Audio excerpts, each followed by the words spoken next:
Allegiance. Over here.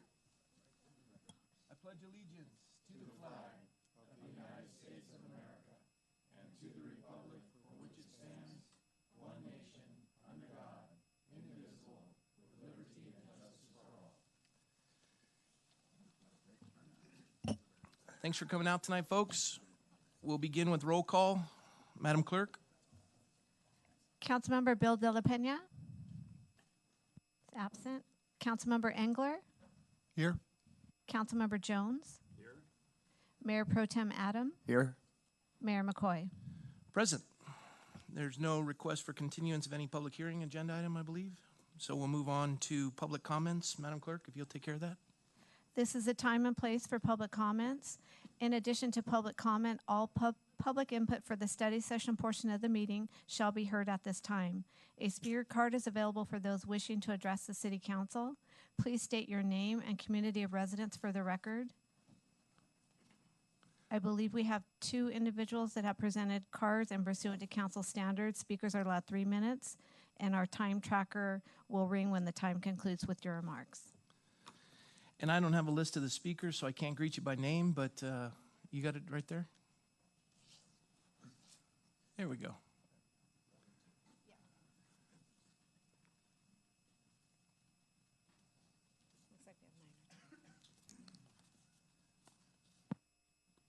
Oh, we have more than 2.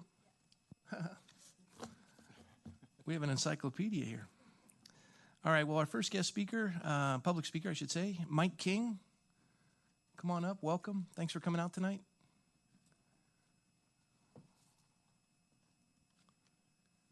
Thank you for having me.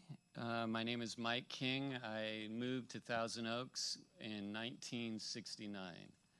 I was negative years old then. That was back when Colonel Sanders was a corporal.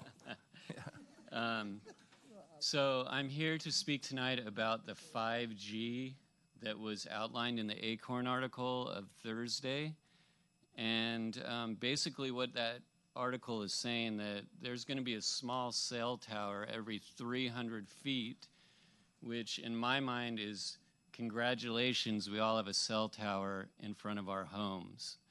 And as a citizen, after reading the article and doing more research, I feel helpless in this matter. And I decided to speak out for it. I'm not for it, but I wanted to just outline it. I'm concerned about that the FCC can push the city around and thus push the citizenship around. And that's why I feel helpless. There's nothing I can do. There's no recourse for the citizen to do anything about it. And I don't think the FCC should be able to do that. So I think as a citizenry, we should band together against this in conjunction with the City Council. And I'm just going to give 3 reasons why this is a bad idea. I already mentioned the loss of citizen liberty. That's one concern. Possible health ramifications of having a site so close to your residence. And the third would be giving the city giving up its sovereignty in not allowing to set fees for its private property. So those are 3 reasons. Other cities in California, Northern California, have passed ordinances against this. And I would hope that the City Council here would consider that. So anyway, in closing, is 5G really worth it? Is it worth being a guinea pig for big telecom to just come in and do whatever they want and to push the city around? So I encourage everyone to do their own research on 5G and come to their own conclusion, but I feel strongly about this, strong enough to come out and speak up against it. Thank you. Thank you, Mike. We appreciate that. And I imagine a number of folks in the room hold to the same sentiments. Our next speaker will be Paige Nielsen. Paige, are you here?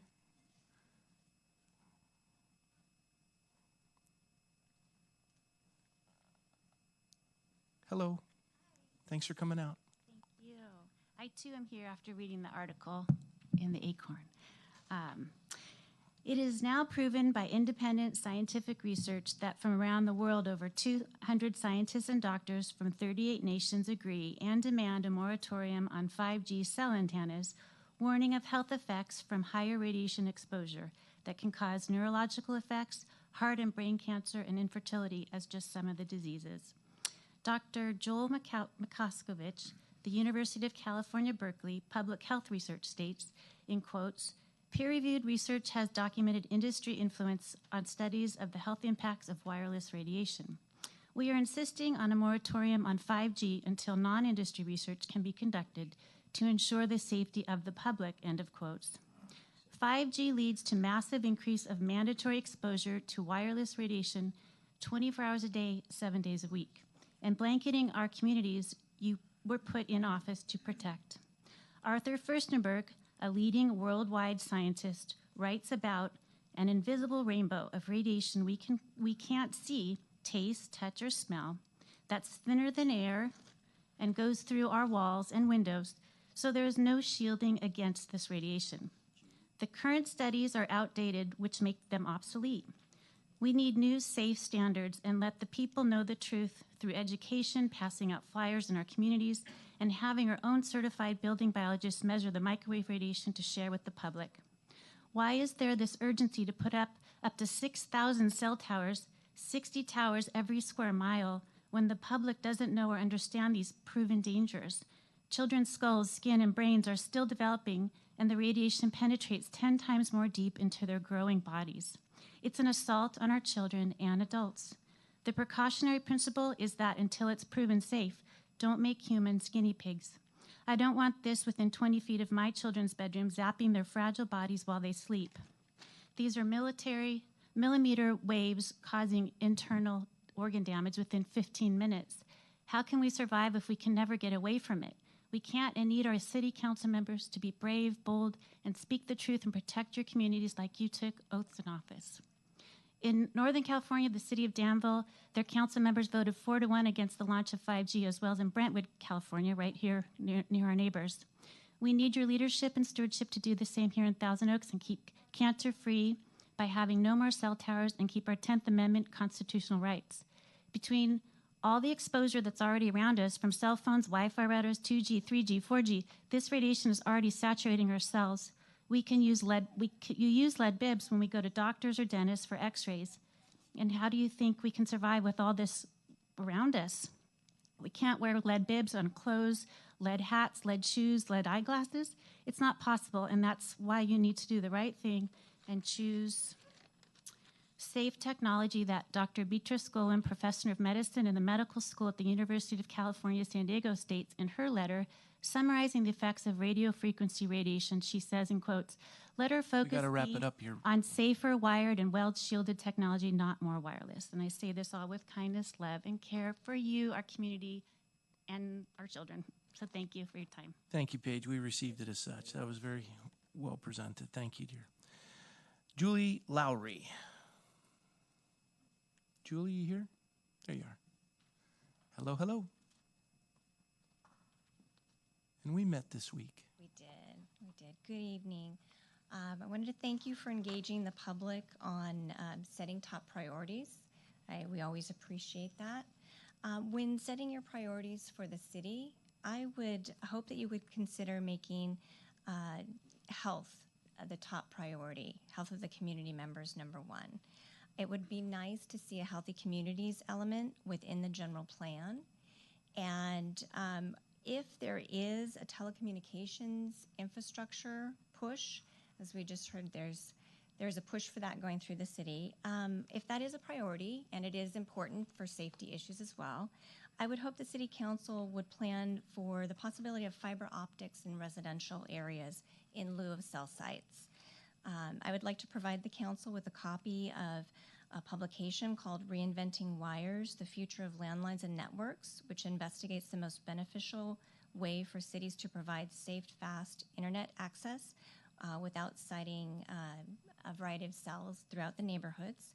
And it's published by the National Institute for Science, Law, and Public Policy in Washington, D.C. And I realize the council is concerned about the community's health and would urge them also to endorse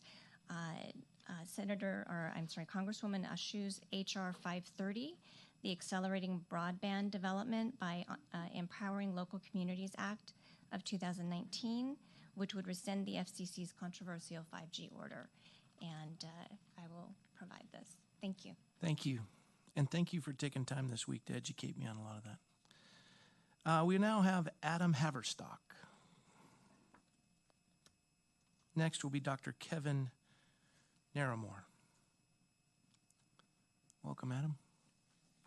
Thank you, Mr. Mayor, council members. My name is Adam Haverstock. I'm the Director of Government Affairs and Tourism at the Greater Canadian Valley Chamber of Commerce.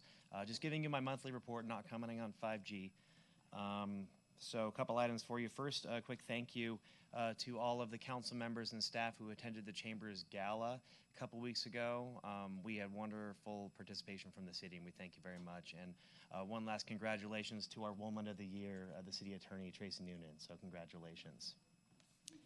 Next, I wanted to mention that the Chamber has opened nominations for its annual 40 Under 40 Awards. I don't qualify. That is correct. That is correct. We might have to check your ID, Ed. I don't know. It'd be the second anniversary of his 40th birthday.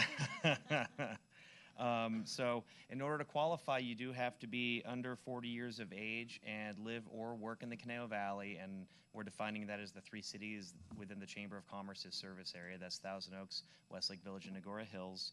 And it does not have to be your profession that you are nominated for. It can be something you do through your volunteerism. Could be an invention or an organization that you're part of. It could be educators qualify. You do not need to be a chamber member in order to receive this award. People that are over 40 can nominate under 40s, and if you're under 40, you can self-nominate as well. We are just looking to find some great people doing great things in the community. So the nomination form is on the Chamber of Commerce's website at conejochamber.org, and we're accepting nominations until Friday, March 29th, which is 1 week from Friday. And then the winners will be honored at the 40 Under 40 Awards on Thursday, May 2nd. It's going to be in Agora Hills at the Canyon Club, and our previous recipient, Senator Henry Stern, is going to be our MC for the evening, so it should be a pretty cool event. I hope you all received a copy of the Tourism District's annual report in your mailbox. We put this together and sent it out to you all. Feel free to go through it and check out in all the excruciating detail everything we did as a tourism district last year, but just a couple top lines. Occupancy for the Conejo Valley Tourism District, which is the cities of Thousand Oaks and Agora Hills combined, was 78.4%.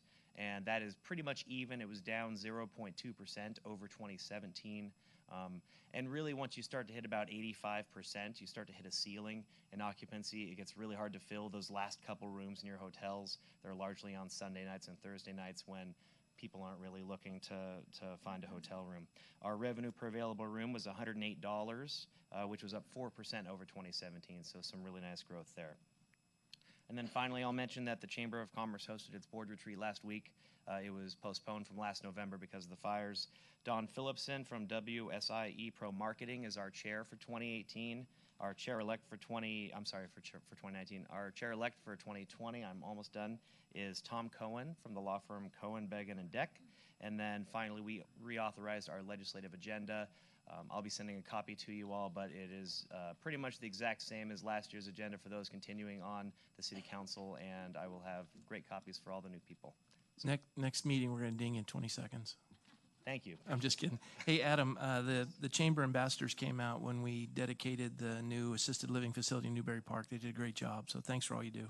Thank you very much. Appreciate that. Dr. Kevin Naramore. Good evening, Doctor. Good evening, Mr. Mayor, City Councils. Thank you for taking your time to listen to me today. Will you pitch that up for us? Because you beat the height limit. There we go. Thank you. I know there's a lot of things going on, and this is tax season, so thank you for listening.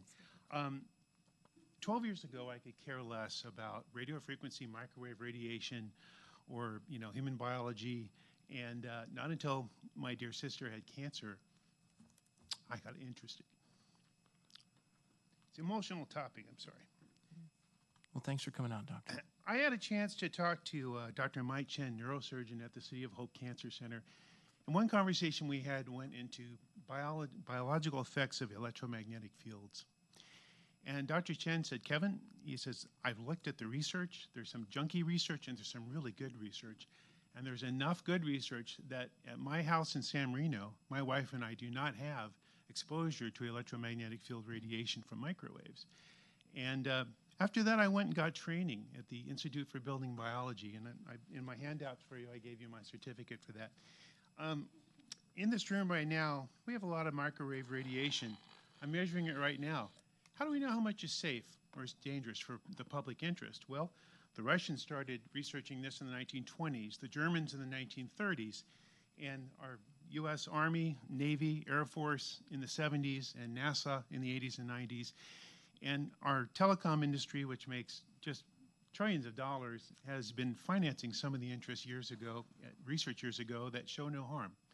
But there's an awful lot of research that does. So as you go through and think about what role 5G should play, I hope that you will be wise as serpents and harmless as doves. And I've given you some information. I hope you can look at it later. It shows the electromagnetic spectrum so you can understand where microwaves are. It shows the various safety limits in civilized countries around the world are magnitude of lower than ours. And why is that? I have the Physicians for Safe Technology has a wonderful paper I've given you to understand the science on 5G. The Environmental Protection Agency basically down-dressing the FCC and saying, you guys don't know what you're doing in the standards you just set because you're not looking at biological effects. Now, I would encourage you to look at YouTube to State Senator Patrick Kobach. He's a Republican, and he was an aerospace engineer before he became a politician. Dr. Martin Paul is the big guy. I hope that you can call on the phone, have a private session with him. He's the top guy in the world right now in 5G. And I have a letter that was declassified by the Central Intelligence Agency on Russian research on millimeter wavelength, which is what 5G is. And a few other goodies that I won't go into because I'm sure my time is up. Last thing I'll just say that Environmental Health Trust is a nonprofit that has a wonderful fact sheet, and it summarizes important information I hope you can all look at. So thank you for allowing me to be here and taking the time tonight, and good night. Thank you so much for coming out, and thank you for the information. Our next speaker will be Warren Wolf.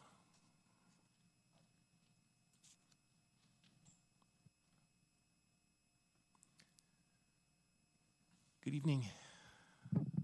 Hi, thank you for allowing me to voice my my concerns about 5G today. Sure. I saw the article. This is actually my first city council meeting. I've lived in the community for about 3 years now. Great community. All the previous speakers pretty much voiced everything I wanted to say. One website that you could look at for additional research is bioinitiative.org. They came out with a very comprehensive report in 2012, and they updated it last year.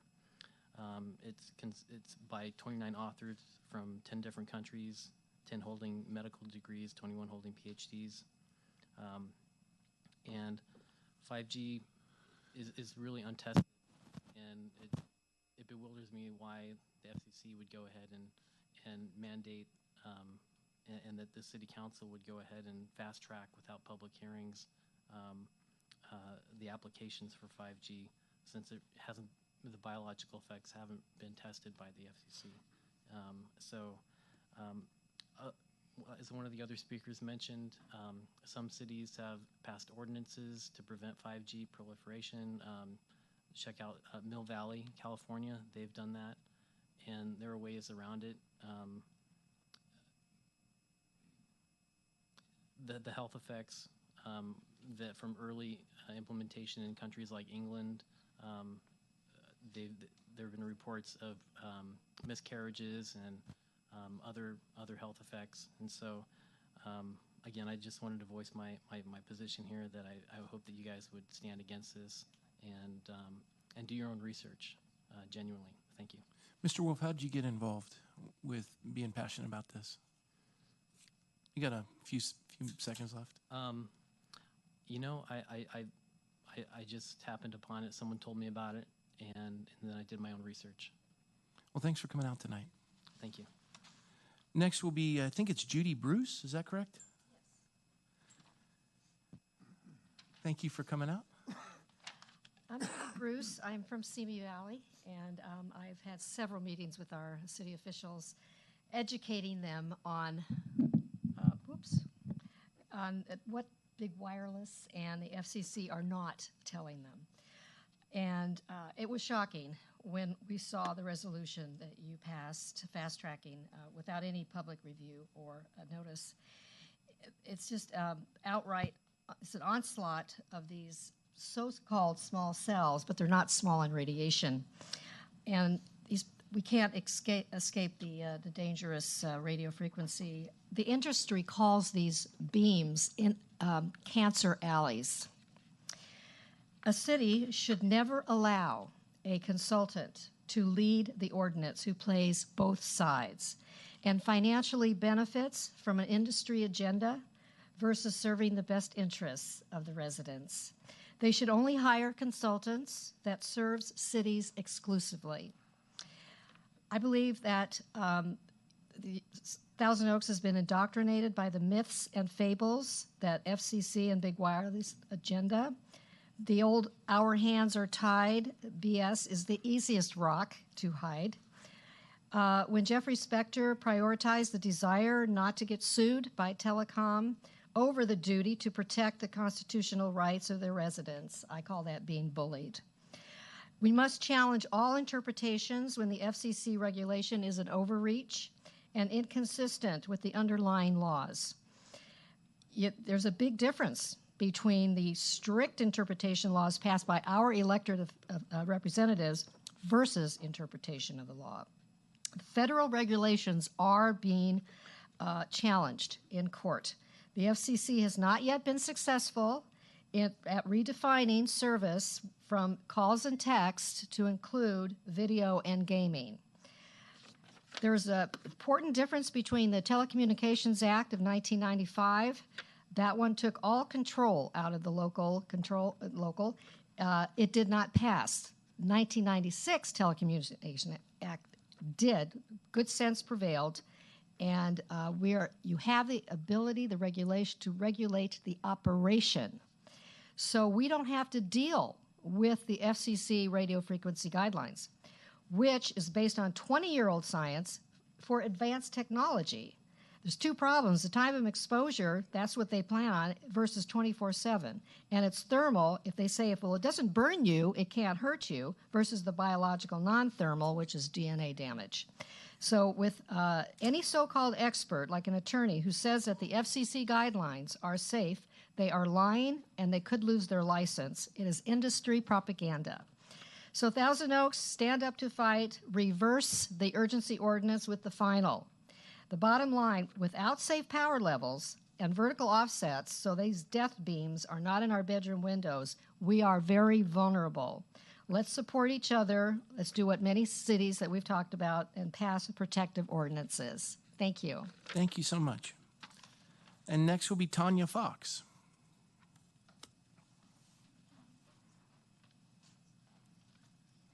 Hello. Hello. It's going to be beat up by the end of the night. Okay. All right. Good evening, City Council members. I'm here to ask you to please consider some alternatives to 5G. The FCC is not all-encompassing. You do have some alternatives here. These two words will help you in solving the problem that all concerned citizens of Thousand Oaks want you to solve: anti-commandeering doctrine. I know that you believe that you have to respect regulations imposed upon you by the FCC, and you in turn will lose all control over the city of Thousand Oaks. This is untrue. In fact, the anti-commandeering doctrine states that federal government cannot make states, their subdivisions, or officers comply with federal programs. Hundreds of cities have banded together to sue the FCC on this very principle. I beg you to consider joining these cities and doing the same. The champion of this is Eugene, Oregon, and I would be happy to supply you with the information needed to make the same claim. The FCC Commissioner, Ajit Pai, opposed his own agency's attempt to usurp state jurisdiction, and the Supreme Court agreed with him. So, as you can see, the FCC lost its case. It has already been done on numerous occasions. Simply look at the 10th Amendment to understand the power that you have as a city council. We have voted you into office to keep us safe and protect us, our precious Thousand Oaks. Please listen to our requests. Also, along with the 10th Amendment, you could file an amicus brief which addresses Congress and FCC violation of state and local rights.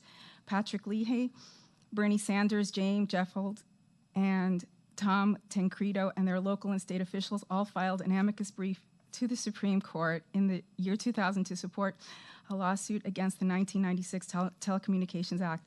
The city of Thousand Oaks can do the same to take back local control. Secondly, you can follow the city of Danville, where they denied Verizon a land use permit. This would be a simple way of disallowing the potential 4,000 to 5,000 electromagnetic radiation-emitting cell towers in front of our homes. Go to mystreetmychoice.com for more details. Or finally, look at the aesthetic ordinance and insist that cell towers be placed at a minimum of 3,000 feet from one another. Please put this on your agenda for the next meeting. You can easily find cases of North California illnesses and deaths caused by cell phone towers within 250 feet of residential areas. This is why no fire station has to have these towers on their antennas. You only need to look around you to realize that there are ways of getting around this. We just have to use research that is not given to us by the telecom industry. Thank you. Thank you so much. You did great. You got all that in. Susan Weniger. Did I say? Yeah. Hello. Our famous acorn photographer. Yeah, I'm good at take freelance, but I'm good at taking pictures, but not at public speaking. So That's all right. With the topic of priorities for the coming year, I hope that you do make the well-being of our residents here at Thousand Oaks number one. We all know what the cellular transmitter issues are here. The question is, what makes the city of Thousand Oaks either unwilling or unable to protect its residents in the same way that some other California cities are, by putting some protections into place. The attitudes that I have heard, as other people have mentioned, have been, I can't say an unwillingness, but an excuse that the hands are tied. And hands have not been tied in some other California cities, and they should not be here. The question I'd like to ask the city is why you are not adopting the same measures that some other concerned cities in our state have, because you're capable of doing the same things that they are. Our city is capable of putting in those same protections and parameters, including distance, setback, and spacing. I collected hundreds of signatures of residents in Lang Ranch alone a couple years ago, and I turned those into the city. And they were all from families just in Lang Ranch who were very worried and concerned. And that was about a transmitter or transmitters in Lang Ranch that weren't even as close as the newly proposed ones are. The city can do this if you put in the time and the work. I know that that's hard, especially given perhaps the city's advisors. I get the feeling that the city also may be afraid of being sued again on this issue, because I know you have been sued previously. And I just hope that you work harder, because I know that you can do the same thing that these other cities have done that are concerned about their residents. And thank you for listening to me. Thank you so much for sharing. Let's see. We have now Sherry Sanders.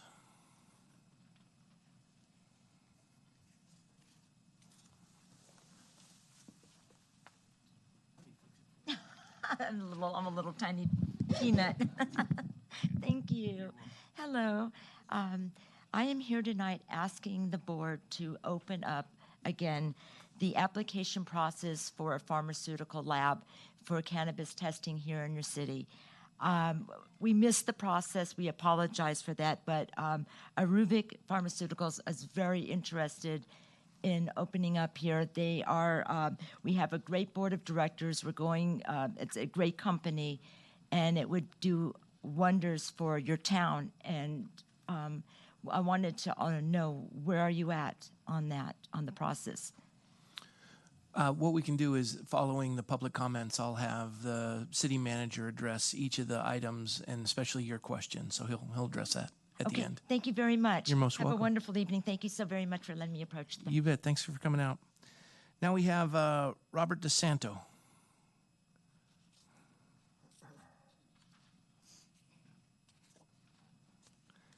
Hello. Good evening. Tilt it up there if you would. There you go. It's pliable. Okay. Just takes a little effort.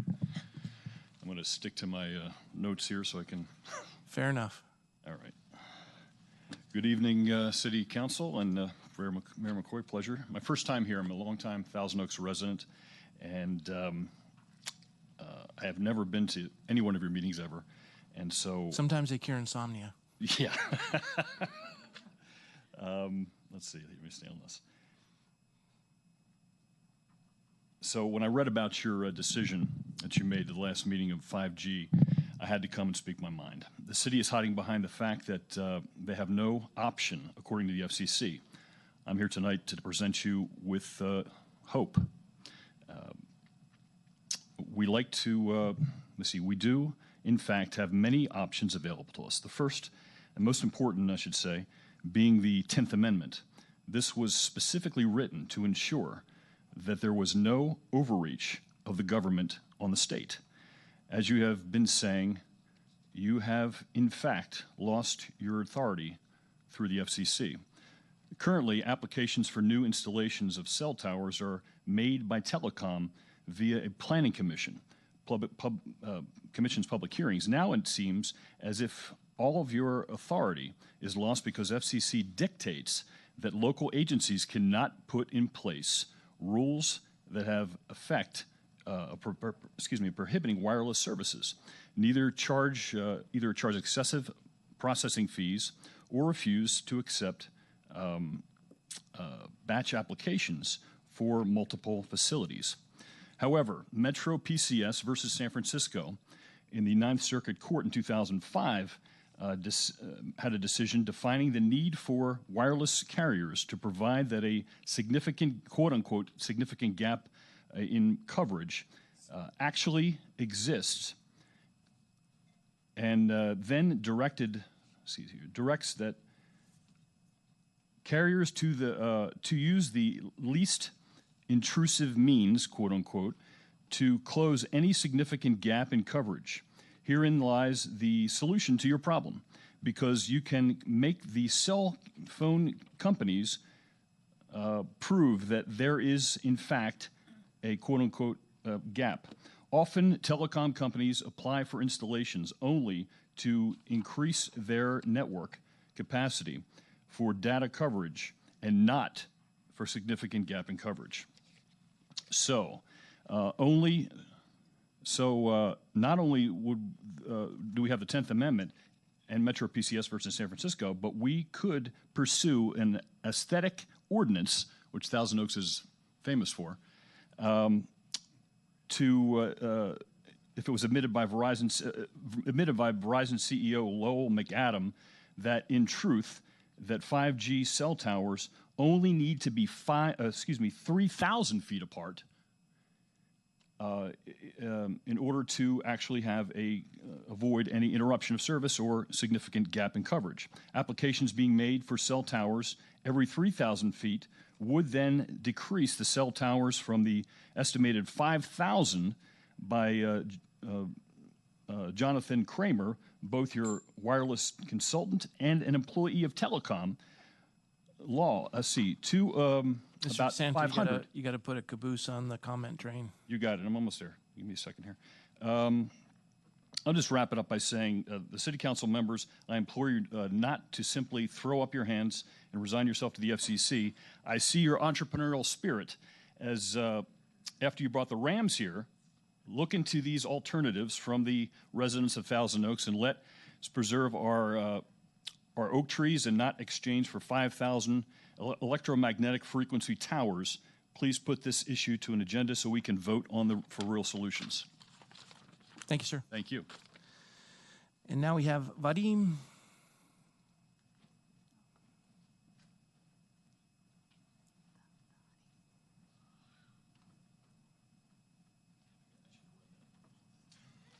Hello. Good evening. Good evening, City Council and Mayor. Well, thank you for allowing me to speak. Vadim Manzos. Manzos. You didn't put your last name, so I didn't know if you wanted to know I that. was in a hurry. I know your last name. Yeah. As a Thousand Oaks resident for 17 years, I'm saddened that I have to be here this evening. I'm a beekeeper by trade, and as you know, we are experiencing terrible die-off of our hives. Everyone has a theory, but I can tell you unequivocally, it is because the IMF submitted by 4G towers.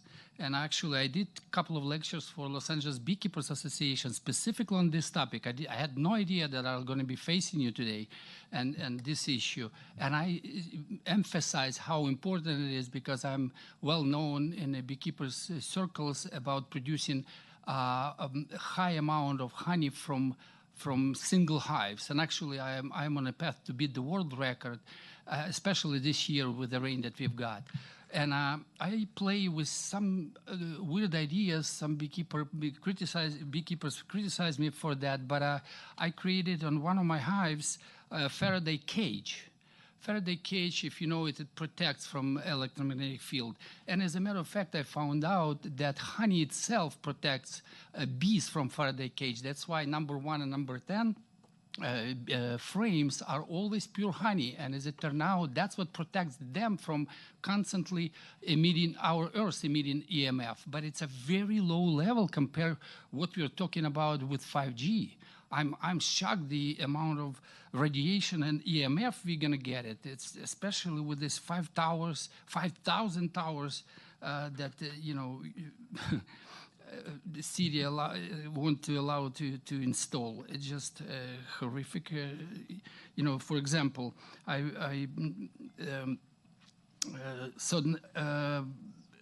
of EMF emission only is 10 microwatts per square meter allowed, but not 4 million. If you have that amount, we're going to be all cooked. Yeah, and amazingly enough, I was watching, you know, several YouTube videos, and you know, that confirms all of them, one after another, confirms that it's kind of we're talking about cooking off humanity, not just bees. I mean, we care for bees, but now we have much more serious issues, and you know. I try, as a parent of 6 children, I try to protect my children, teach them on EMF and this and that, and now I'm here just to protect them, and of course to share with you my concerns that we all face, regardless party affiliation, worldview, just name it, and you know, our city loves our trees, but I guess this problem is way, way, way more serious than what we ever faced. So I want to thank you for listening to me, and please consider seriously to find a way not to have that. Good night. Thank you, Vadim, and thanks for teaching me how to beekeep. And we are a bee-friendly city, so this is important. Suzanne Duckett.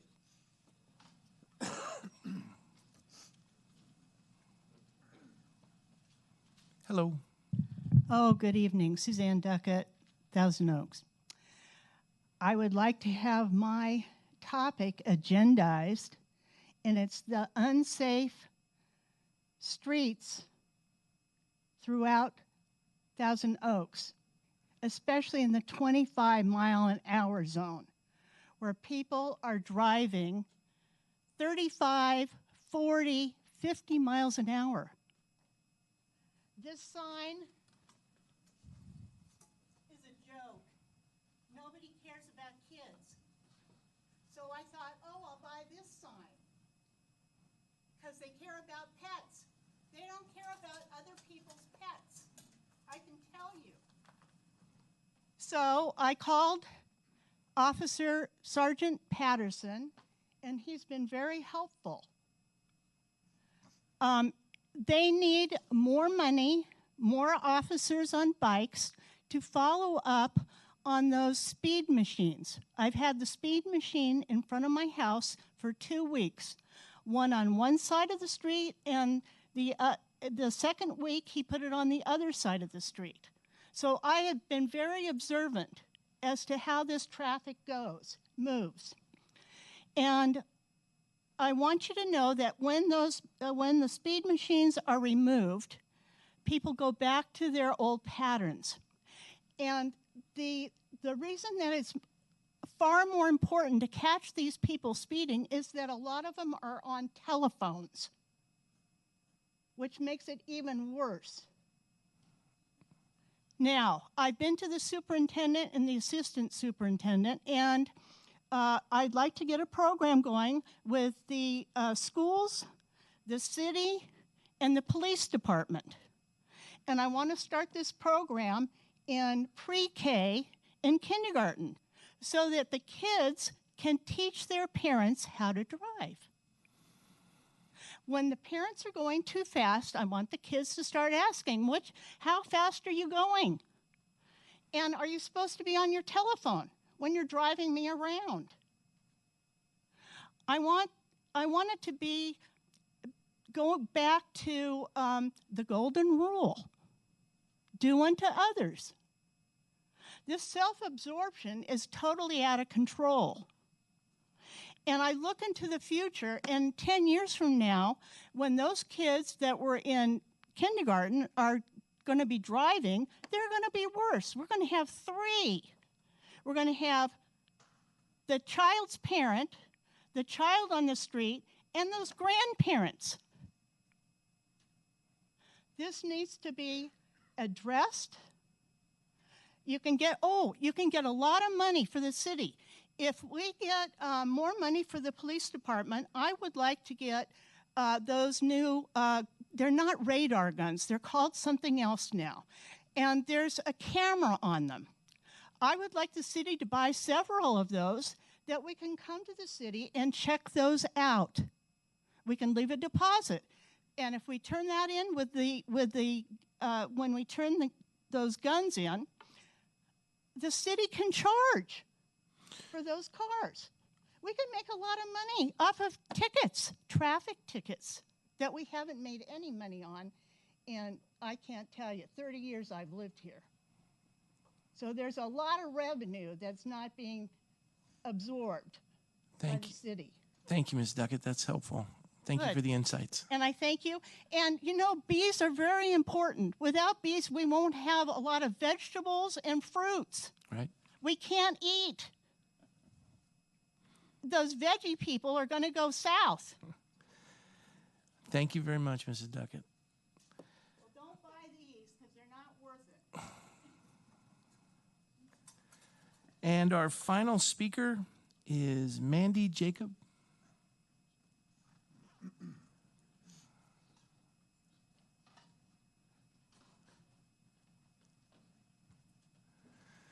Good evening. Good evening, City Council members. Thank you for letting me speak.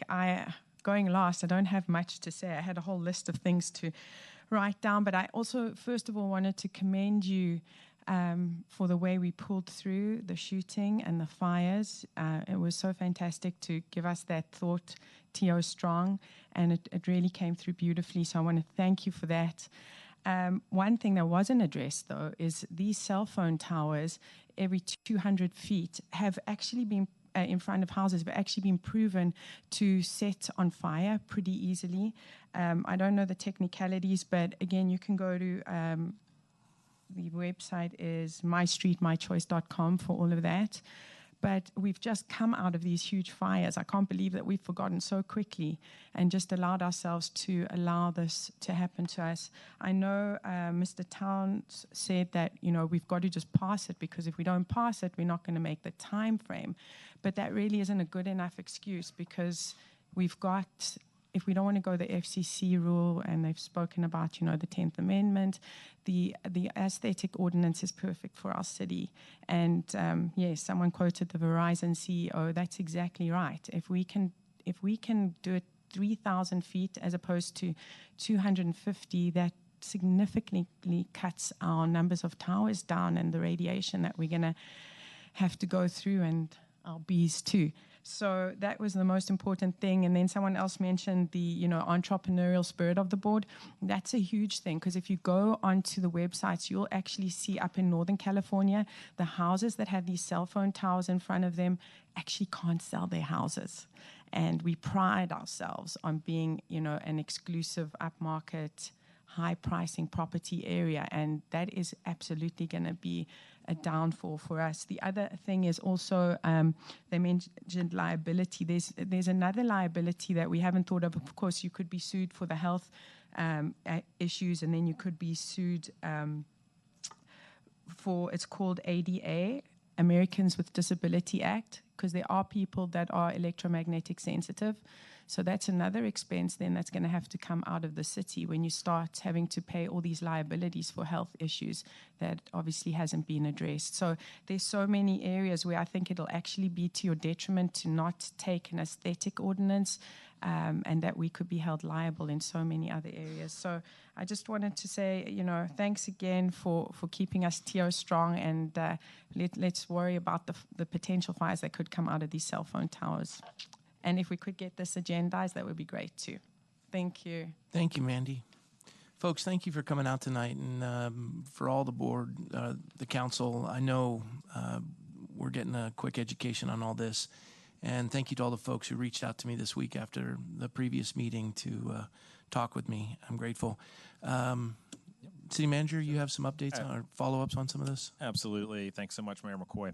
And appreciate all the speakers this evening. And we, as city staff, and I know City Council, we share your concern, your frustration, and your anger on this. And that's frankly why we've been fighting this at various levels of government for many years now. And we have a long legislative record of fighting it. This is not a city priority, nor is it a city-driven initiative. 5G, we don't desire this. This is not something that we are pushing or focused on. But unfortunately, as we stand here today, the law of the land from the FCC for 3,000 plus cities in America is this, and that is as of January. The speakers mentioned a number of city ordinances. We're aware of those that have been passed. A lot of those were passed last fall in other areas, and unfortunately, those ordinances today are in conflict with federal law. So the action that the city took last week was simply a protection-based action. That's an action to maintain whatever modicum of control that we can, and that's in regards to aesthetics and some other elements to it, to try to protect our city. We try to be on the front lines addressing these issues on the front side, but every other city in Ventura County today and all other cities in California are under the same rulemaking from the FCC at this point in time. So these wireless networks have the ability to come in and do the things that they're talking about, whether the city council took action or did not take action. So I do have our kind of internal resident expert, Patrick Heher, here. I'm going to ask Patrick if you don't mind stepping out into, if you'll raise your hand up so folks can see you, and talk in a little bit more detail about where we are, why we did an urgency ordinance, and why we're going to be bringing forward a full ordinance later, and the fact that the urgency ordinance was designed to try to protect us as best we can from this action that was thrust upon us by the federal government. Finally, I just encourage everyone here, the passion to follow our lead. There is active litigation in place in the Ninth Circuit. Through the League of California Cities, we are actively fighting that in the Ninth Circuit, and we, are unclear as to how that process is going to go. But we are right there at the table, along with many other cities, in fighting this action. So call your federal legislator. They are overseeing the FCC, and the FCC has thrust this upon over 3,000 cities in America. And if you're frustrated about that, you need to channel it through to those legislators. Individual with questions about testing facility, the council did take some action recently to reopen that process. That's underway. I know Melissa Hurtado, I think you caught that individual and passed on information, so we'll make sure that they're involved in the process. And in regard to speeding in residential neighborhoods, something that we're always paying a close attention to, so I've asked Chief Hagel if he doesn't mind stepping into the lobby and chatting with Ms. Duckett on that issue. That's it for my update. Thank you, Mr. Powers. I'd just like to also share with the folks that I know all the council members. This isn't spurious or something that we're out to hide this. We are really responding, and this is, for a lot of us, this is new to us. And so folks can testify to the fact that I've met with them this week and wanted to get a grasp on it. And speaking with my legislators, I made phone calls. I did my part. We're going to continue to do that. So did you want to add something too? Go ahead. Just turn yours on. There you go. Thank you. I just wanted to clarify, I also received phone calls and left messages, and I wanted to make clear, it was discussed that we would join a lawsuit, perhaps an amicus brief, and is it now my understanding that we are joining the League of California Cities in its legal fight? As an active member of the League and our advocacy through that, we are a member of that suit. In terms of additional procedures, we'd have to go into closed session with council to have that discussion. We will have a closed session in the near future. As the City of Thousand Oaks is a member of the League of California Cities. Yes. League of California Cities is a named party to the lawsuit. Mm-hmm. There are other cities that have also provided funding to be an additional named party to the lawsuit. Right now, we are involved just strictly through the League of California Cities. Assistant City Attorney, her has constant communications with the League of California Cities regarding the state of the marijuana, well, that's the other FCC issue, yeah. I know. 5G. Seriously, there's so many right now. 5G. The FCC regulations. If there's a desire by council, we can always go into closed session where we can discuss providing funding to the League of California Cities and becoming a named party to the lawsuit as well. But we are, for all intents and purposes, involved in the lawsuit because of our affiliation with the League of California Cities. Okay, and can we then also take a look at the other cities that were mentioned here tonight, like Mill Valley? Yeah, I mean, I haven't read all of their ordinances. I know Mill Valley, they adopted their ordinance in September. They're trying to restrict the location of the facilities to certain locations in the city. If you recall, one of the things that the urgency ordinance did for the City of Thousand Oaks is try to incentivize the wireless carriers to put their infrastructure on areas that are further away from residential neighborhoods, and that's the way we approached it, was trying to incentivize them. So it's just a different way of doing it. Okay, yeah, let's see if we can schedule in something for a closed session to discuss this further. Thank you. Mr. Mayor? Go ahead. Yeah, I'd just like to add that I am not familiar with the litigation and what has transpired since the Telecommunications Act of 1996. But when the 10th Amendment was adopted in 1789, it said all powers not granted to the federal government nor prohibited to the states are reserved for the states and for the people. Obviously, they didn't have cell towers in 1789, but I don't know on what ground the Telecommunications Act of 1996 is placed, because I don't know on what basis they're taking that power, since it was not originally granted to the federal government. Obviously, it wasn't prohibited to the states. Seems to me it should be reserved for the states and the people, just as the Constitution states. And I would certainly want to be part of this lawsuit, because I think they're on very shaky ground to mandate this sort of thing. And I would really like to know on what basis the Telecommunications Act was passed. Did they base it on interstate commerce? Did they base it on the public air? All of a sudden, So all the I can't go public into air- great Let me detail just on finish. this. Oh, okay. Last question. Okay, sure. I'm asking, is it based on interstate commerce, the Commerce Clause, in which the federal government is granted the ability to regulate interstate commerce, or is it based on the concept of public airwaves?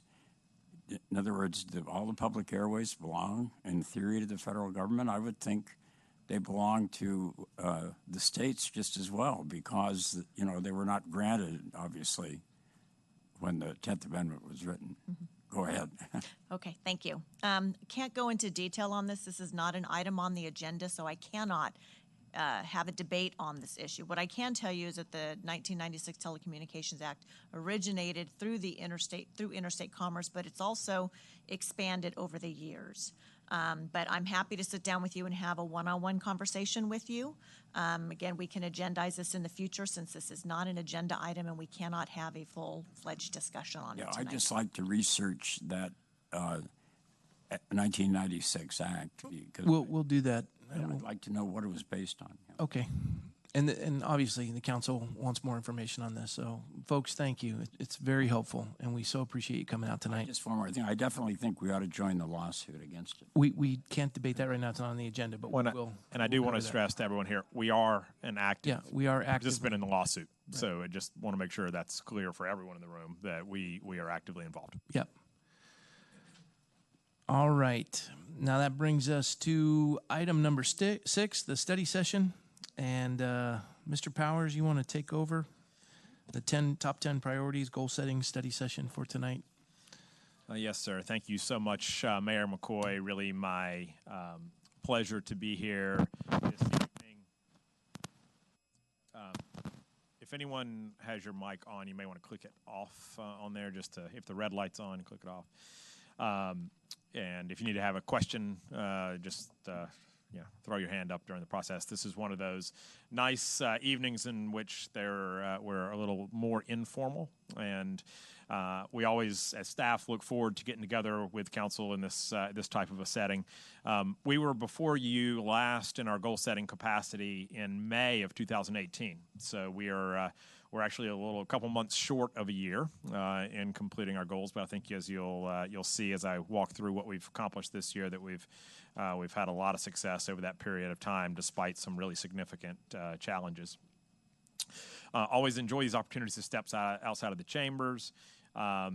It gives us a chance to take a broader look at things and understand a little bit about where we stand. Before diving too deeply into the meat of our agenda, I think it's important to take stock of kind of where we are today.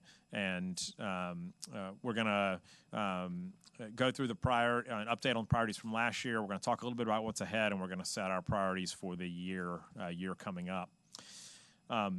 So looking back over a year, this is always a point-in-time reflection for me because I do a comparison of where my little one was a year ago and today, pictures taken in the same weeks that we had goal setting back then. And it's a marker for me every time I go home in the evening how quickly time flies by and how much can transpire during those periods. The baby got your looks because your wife retained hers. Just kidding.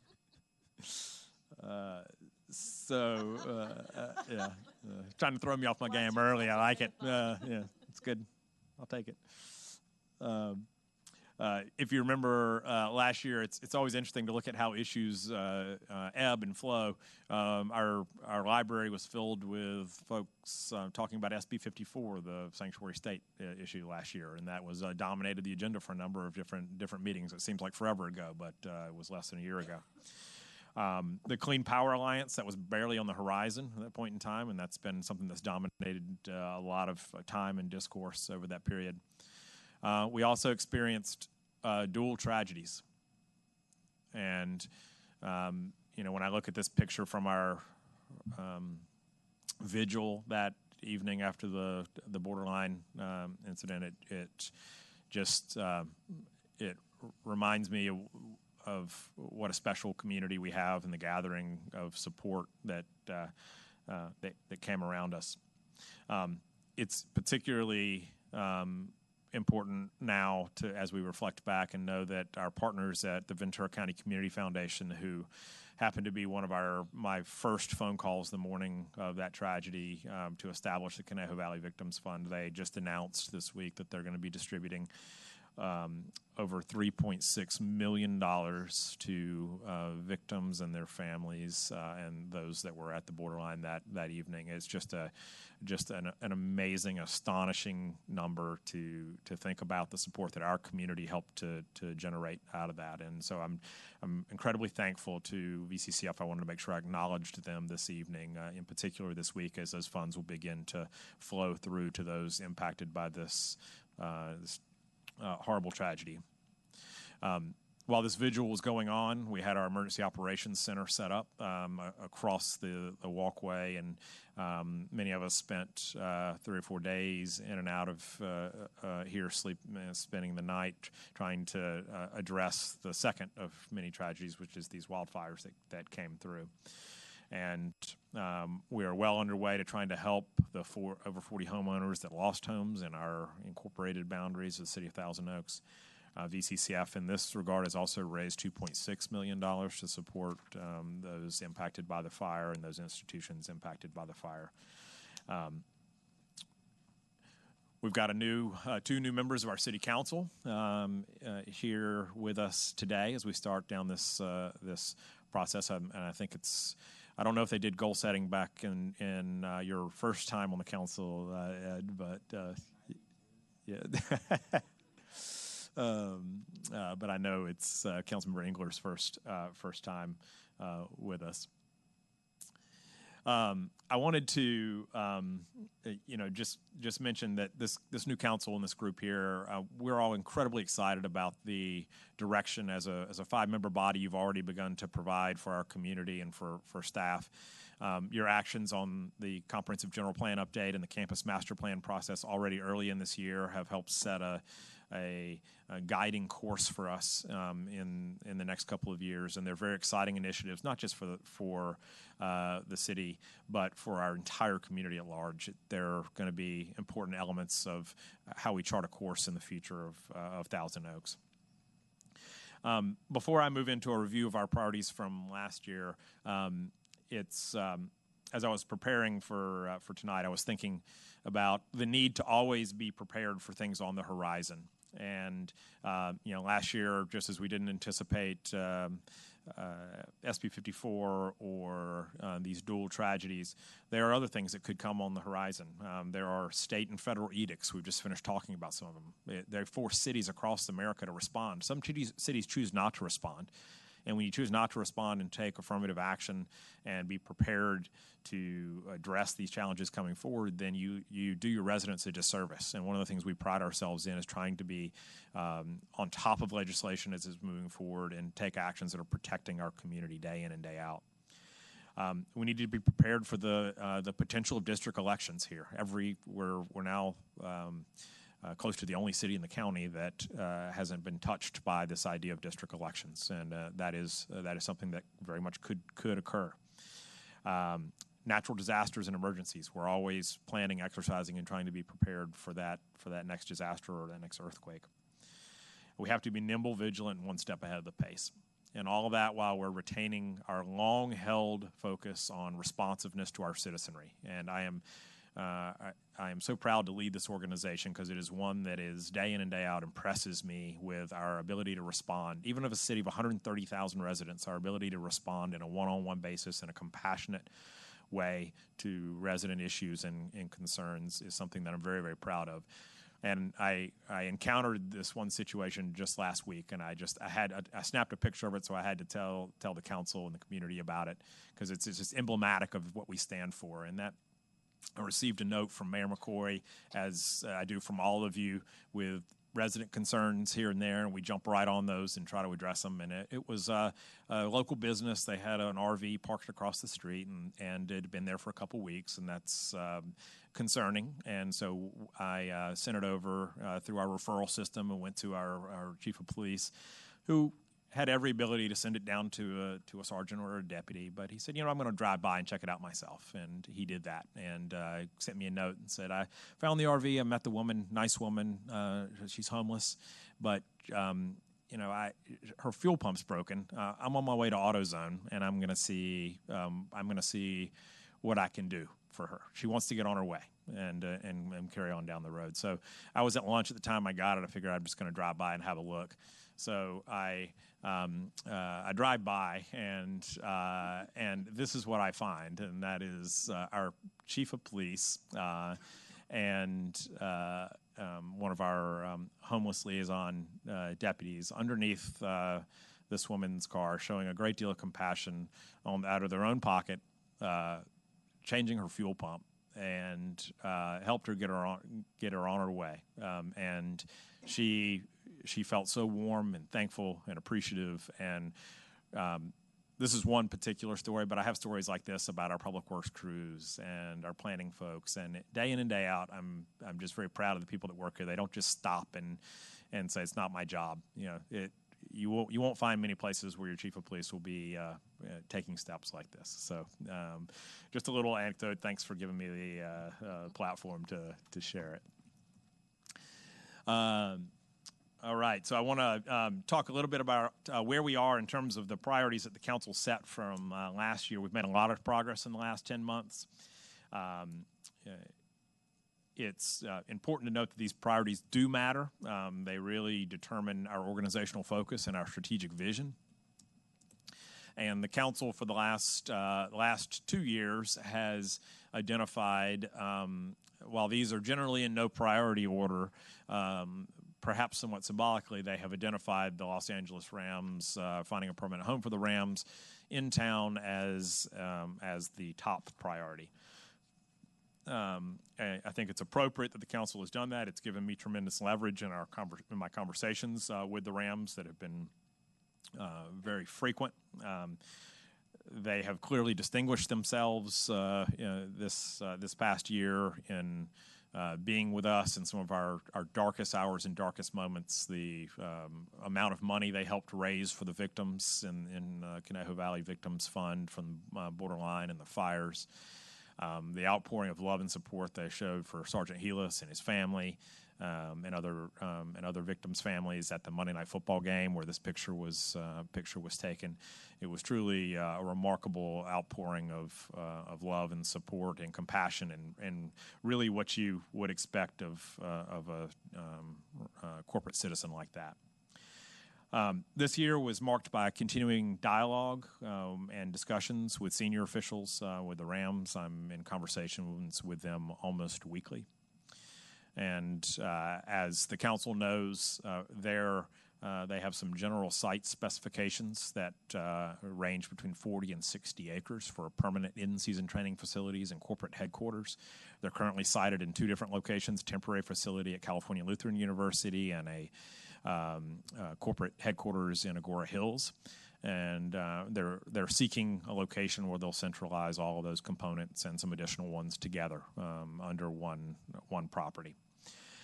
Those size properties are hard to come by anywhere in Southern California, and we've gone through a pretty significant real estate effort with the Rams in identifying potential locations and having a lot of conversations about that. And while I won't talk in specificity about those locations, I can tell you that we do have a location that's under consideration. The team is weighing, it's no secret out there, the team is weighing various options for this, as you would expect any corporate entity of that magnitude to do. They're going to look at all various options out there. We feel very good about the option that we have put forward in the conversations that we've had with the Rams. Our dialogue will continue in the year ahead.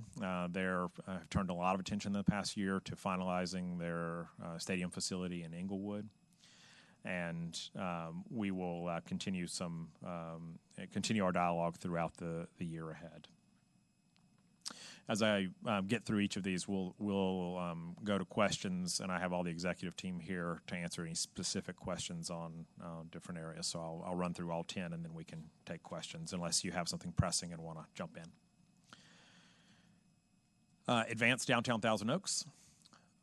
In the past year, the council's made some significant progress in this priority area. You adopted the Downtown Core Master Plan, and that master plan has really served as the guiding document for where we are today in the downtown. It focused on those big 4 elements, and it's led us directly to our campus master plan process where we stand today, which is really a focus on the property that we own and control and the street frontage in front of our core between Herbs and Conejo School Road. You approved the 299 East Thousand Oaks Boulevard mixed-use project, and that project is in pre-construction process right now.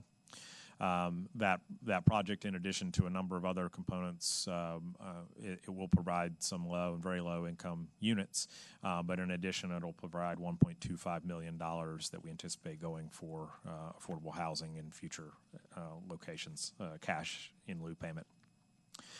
The Lupe's mixed-use project construction was initiated on that site, and anyone that's driven by there knows that they have had some significant challenges with walls and blue rock and all the site constraints that many developers have experienced in other areas of Thousand Oaks Boulevard. But that project is well underway at this point in time.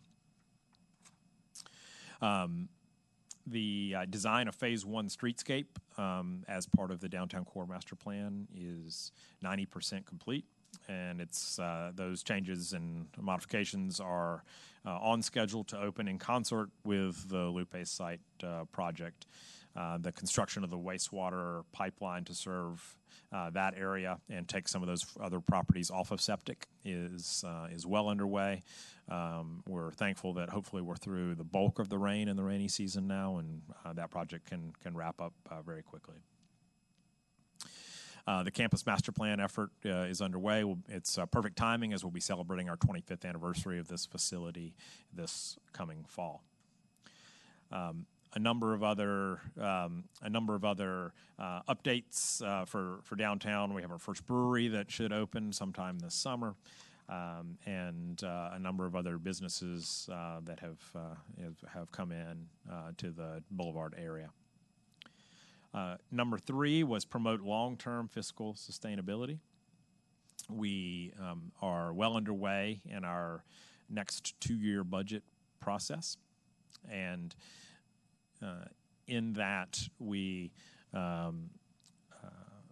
have taken a number of really important steps to promote long-term fiscal sustainability. The most noteworthy of those steps were taken by the council last summer in your creation of a pension rate stabilization fund. You used one-time monies, $22.5 million, to address the unfunded liability and create a rainy day fund. You implemented a PERS Fresh Start program that will address the unfunded liability, moving it from a 30 to a 15-year and saving our taxpayers and residents $30 million in interest. A very bold move on the council, and one that will put this city on even stronger fiscal footing moving forward.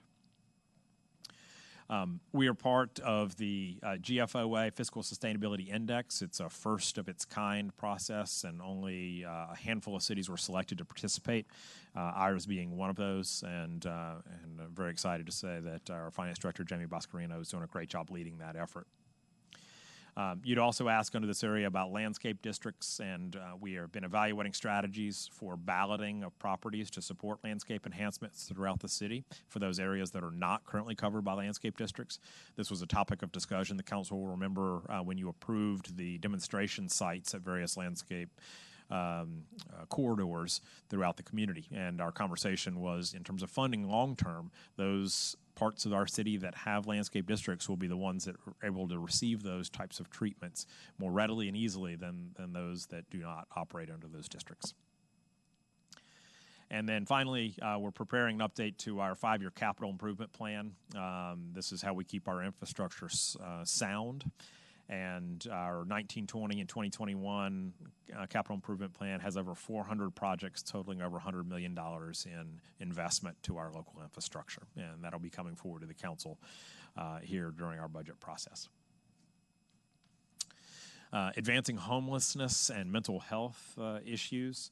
The council has created an ad hoc committee comprised of Mayor McCoy and Councilmember Bill De La Pena. In October, the ad hoc committee gave the council an initial update and to some of their findings. As part of that update, you approved a countywide memorandum of understanding reaffirming the council's commitment to participate in countywide homeless efforts, to collaborate and make the most of our limited resources. The cities of Ventura and Oxnard and the county of Ventura, they all have approved that same MOU. We have developed and launched a public information campaign around panhandling. And the goal of the campaign is to build a shared understanding of homelessness as an issue that touches all of us, to spotlight existing efforts and amplify strategies that drive positive change. Thousand Oaks Police Department recently announced that 2 representatives from our Ventura County Behavioral Health are going to be accompanying our vulnerable population officers. These are officers that we have deployed specifically to be on the streets trying to address homeless issues and to get people into services. And so these behavioral health officers will be on the streets with our vulnerable populations officers 2 days a week, and they can help provide case management and assist homeless persons in getting connected to services. We feel like this is a really critical link to addressing homelessness locally. As you may know, the homeless count was shared last week. Our current number, which is higher than last year's number, we actually think is more reflective of where we have always been, and that it was 103 individuals. And so we're going to continue focus in the year ahead. The committee is meeting with regularity under the leadership of Assistant City Manager Ingrid Hardy to really focus on collaborative responses to this challenge. One thing I want to mention and want to commend our fire department, and Chief Spikerman is here. He helped lead an effort through the county to change tracking mechanism and have a new code added where they are now tracking homeless calls for service on a countywide basis. And that's important data for every city to have in terms of resource impacts that come from homelessness. The next report from the ad hoc committee is slated for April. So, Drew, excuse me. Yes. Whoa. Do you happen to know where that picture was taken? I believe this one. Where's Chief Hagel? He knows these like the back of his. Just curious.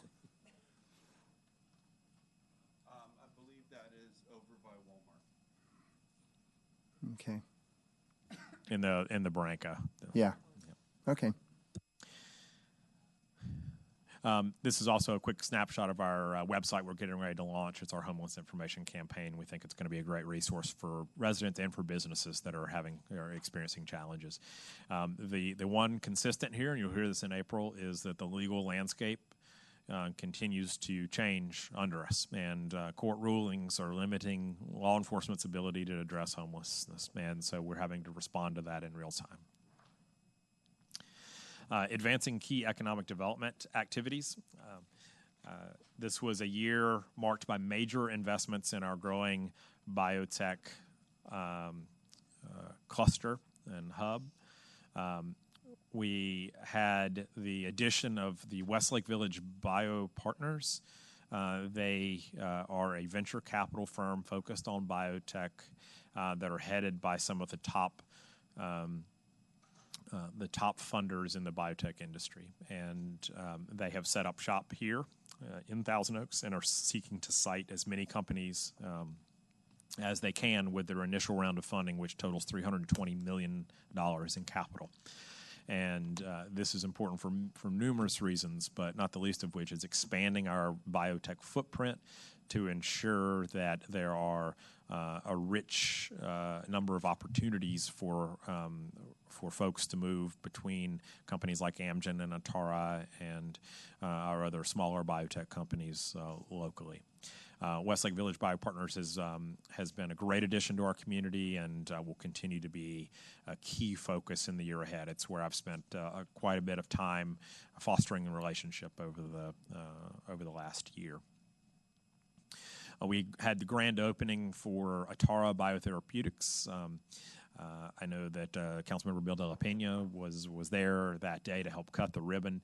Atara is a cutting-edge biotech company that focuses on immunotherapy cancer drugs, and Atara has already outgrown their initial space and has moved in some additional space in Rancho Conejo, and they are an increasingly important part of the footprint in the Rancho Conejo biotech zone.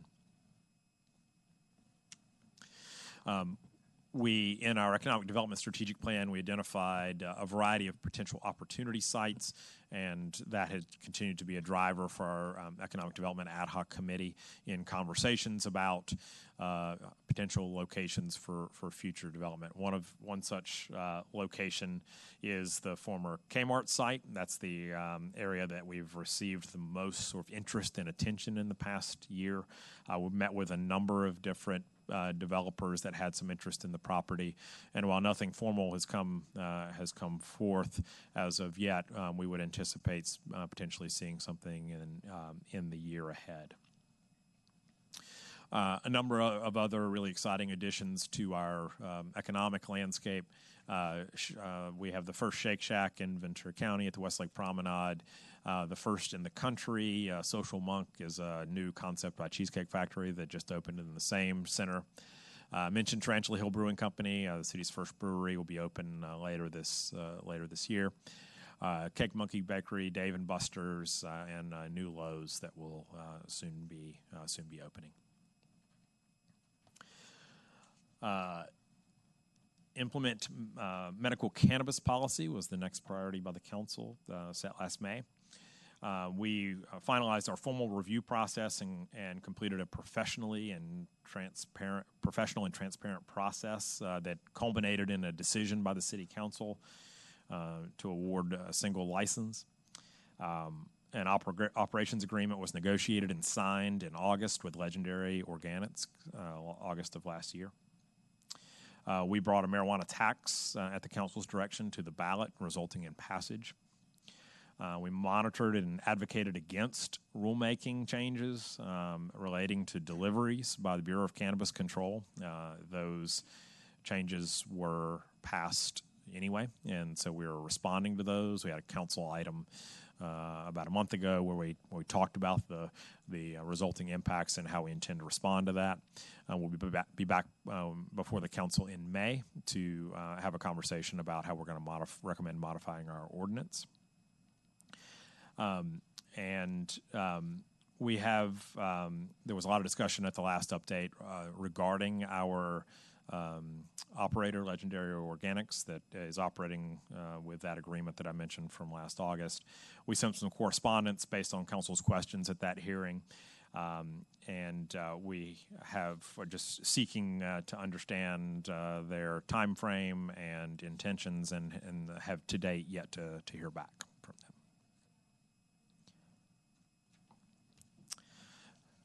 them. Continued development of Westlake Fire Station is number 7. There has been continued work on this effort in conjunction with the County of Ventura and the Fire District. It is a complicated challenge to site a fire station in an area that is pretty well developed, but we have identified several properties and have had discussions with those property owners, and in the areas of Patrera Road and Westlake Boulevard. In the coming year, we're really in the situation we're in now. We're at the mercy of the landowners in this process, and so we have extended a hand, and we are interested in engaging in good faith negotiations. And I know Chief Spikerman is here and continues to make regular contact with those property owners. This would be, for the council members that may not know, this is for consideration of moving a fire service station closer into central Westlake while still retaining response times in the Sherwood area. And this has been a long-held council priority. We continue to focus on it and try to make effort. It's not one that's in the city's direct control and purview, but it's one that we're really trying to partner and guide and push forward. So in the coming year, this will remain something of focus for us. One point of good news is Chief Spikerman, with his contacts in LA County, is engaged in dialogue about the potential of call sharing that could occur in that area. And that call sharing, if it comes to fruition, could potentially result in the ability to respond to calls on either side of the county line, and that could potentially reduce some response times as well. And that at the end of the day, that's our number one focus, is we want to reduce response times in the Westlake area. Supporting cultural activities. As I mentioned earlier, we have the 25th anniversary coming up the first 2 weekends of October. It will include a TO Arts Gala dinner, anniversary headliner concert, joint performance by all three of our resident companies, performance by CVUSD's All District Pops Orchestra, and a number of other items, including a City Hall open house. Our Cultural Affairs Department did an outstanding job putting together our first ever summertime series of events, and we are going to look to bring that back again next year. And we are very excited to be moving forward on some upgrades to this August to our facility in conjunction with our 25th anniversary. We're going to be replacing some lighting, painting the inside of the facility, and we're going to be replacing the cloth portions of the seats, which haven't been replaced since they were originally installed. Special shout out and thank you to our three resident companies, New West Symphony, 5 Star Theatricals, and Pacific Festival Ballet. Number 9 was optimizing transit services, and in this priority area, I think the most significant advancement in terms of expenditure efficiency was the legislative relief led by Assemblymember Irwin to allow for our excess TDA funds to be utilized for street and road projects. Some of you may remember that ability was taken away from us with some very, we think, ill-constructed legislation some years back, and some arbitrary guidelines that were put in place about size of population and so on. So Assemblymember Irwin made some changes in that regard for us. It resulted in an additional $1 million that's available last year for us to put towards street and roads, and we think that's a very important priority area. Fixed route ridership on buses continues to be low. That's an industry-wide challenge. That's not a City of Thousand Oaks challenge. It's certainly a little more acute here, given the span of streets from one side of the city to another. But our dollar ride usage remains higher, and we continue to focus on that.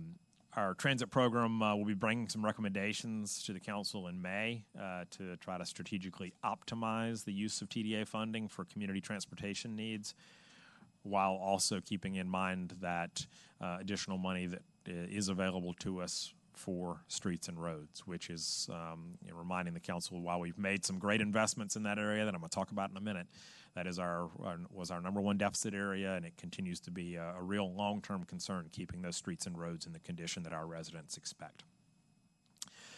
We will have a new transit contract. It's time to re-up that, and that will be coming forward to the council this summer. And as we're seeing across the industry, cost increases are expected with that, so we're going to want to have a conversation with council about it. And then finally, number 10, continue public infrastructure and environmental sustainability investments. We completed 51 miles of street resurfacing in a $17 million budget, $10 million general fund capital investment that the council put forward. That was, we finished the year with a fund balance, and the council wisely directed that fund balance to your number one deficit area and allowed us to complete the largest single street and road project that we've done in the city's history. I love getting photos of projects now because you get these drone looks of beautiful streets, and really get a sense of what a quality project we were able to put forward. And This was a major achievement by the council for our residents. 51 miles is a big chunk of streets that we were able to address. We will not always have those types of resources to put towards streets and roads. So by doing this, you extend the life of those lane miles significantly. You completed the Westlake Boulevard sidewalk project with a tremendous amount of positive community feedback. In fact, and this is a picture of that site. In fact, it was awarded the American Public Works Association Project of the Year award, and we'll be accepting that in an upcoming council meeting. It's important that I remind the council, this was not easy going to get here. This is a reminder of the importance of perseverance when you face numerous obstacles. And Claudia's smiling, I think, because she remembers to get easements from all the various HOAs along this tiny stretch and to really keep our focus on getting this project done. And as I always told Public Works folks, to get the strollers out of the street that you would always see. We really persevered here. I don't want to interrupt, but I have to say, I kudos to our Public Works Department for holding these community workshops and getting input from the residents. And it is such a pleasure when I drive by to see so many people now using that walkway. This is one of the best improvements to the Westlake area. So congratulations to Public Works. And City Attorney as well. Yes. But it's one of those great reminders that oftentimes, keeping your eye on the end goal here, and we did that in this case, and stuck with it. Would have been easy to scrap the project and move on. And we had a lot of grant funding we were able to bring to bear on this project as well. So we completed some implementation of our sustainability strategic plan as it relates to putting energy information and management system for our city facilities online. Our commercial organics recycling program has launched, and some collections have started. From a regional sustainability standpoint, the council elected to go with 100% renewable energy content. City Thousand Oaks has been really a lead agency in helping what is a sort of new fledgling organization, the Clean Power Alliance, to better inform residents about the process that's underway and what matters. And Councilmember Videla Pena, as our representative on that, has been a key driver in helping to get them to focus on community outreach. So we're pleased with that. Questions as it relates to those 10 priorities? Anything you want to have a quick conversation about before we move on to the balance of our agenda? And like I said, we have representatives from every department here, if I can't answer it.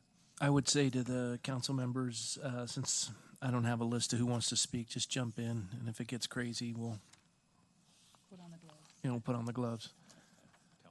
Make sure your microphone's on. Councilmember Jones, did you want to speak? Not yet. Okay. Any questions? Not yet. All right. Oh, wait. It's not a question, but going to the arts and kind of reintroducing the arts to Thousand Oaks and seeing arts and culture going through a renaissance in our city. I just wanted to mention the resident companies. The Nua Symphony is doing something that has never been done before in the city of Thousand Oaks. They're taking the entire Nua Symphony Orchestra to the William Rowland Stadium at California Lutheran University on June 22nd.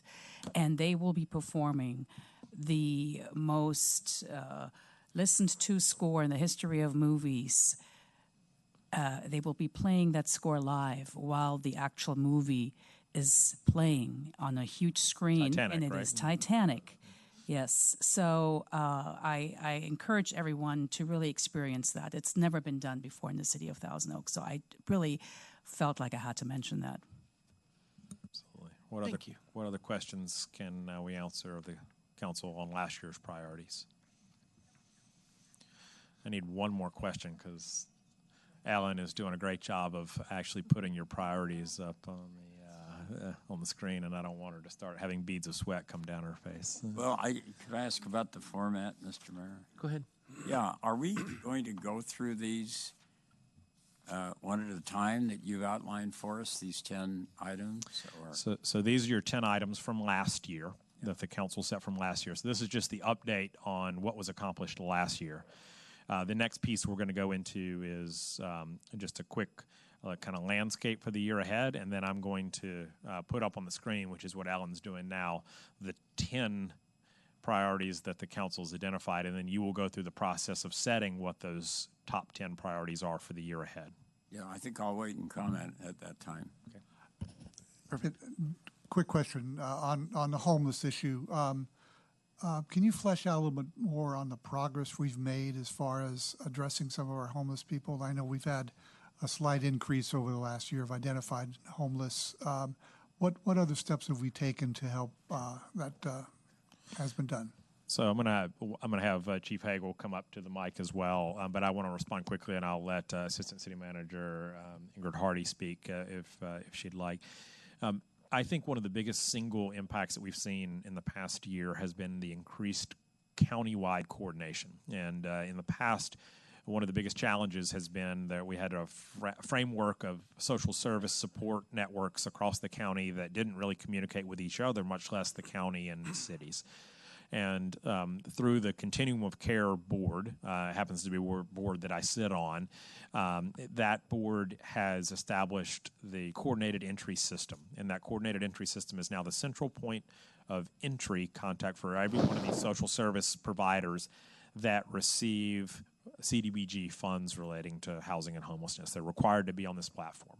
And so the database then allows, if someone presents or one of our officers has contact with an individual, they are referred to the location that is going to be best geared to service their needs. And that hadn't always been the case. It was a lot of individual silos. And so I think we've seen significant progress there.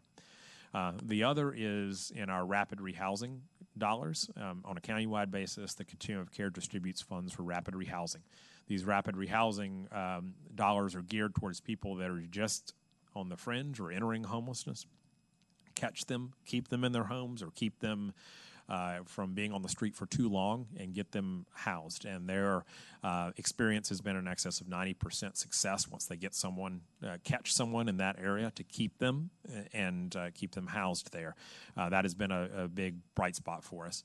But if you look at the numbers on a countywide basis, a 28% increase. And some of that is attributable to better counting. Now, they're counting with better technology now. We have more volunteers that are in place. We're really trying to focus on that. But it is a significant challenge, especially for our partners in coastal cities to the north. And the city of Ventura and the city of Oxnard are moving forward with year-round homeless shelters. And those shelters are needed there because the problem is much more acute. And while no particular situation and encounter is the same, and I know Chief Hagel will speak to that, we're trying to be responsive to each individual one that we're encountering and doing our best to address that situation head on. I got to commend Chief Hagel and his team for deploying resource on a daily basis to help our business owners that are frustrated, residents that have impact, our open space areas that have impact, and trying our very best within the confines of the law to provide that service. So, Chief Hagel, I'll let you step up and add anything that I may have left out, and Ingrid, you as well. I think the city manager hit it right on the head, and that is that up to the years of past, you had all of these different social service groups, and not necessarily everybody was talking at one time. The county's done an incredible job with case management, and that's where it's really happening now. So in the last year, I'll take the 20 most difficult homeless cases that we encounter on the streets, and the officers are working with behavioral health and many of them are service resistant because of mental health issues, not because they wake up and say, I don't want service. They just have a lot going on, and it's very difficult for them to get services. So we have 2 homeless officers working on the streets, and one of their big priorities is making sure that these folks are getting to their services, that they are getting their mental health services, medications, and working with behavioral health, all of the clinics in town, the faith-based organizations. So a lot of the times, the best way I describe the success of the homeless liaison officers is they're like the conductors of an orchestra, because they're there all day long in the bushes, in the culverts, in the locations.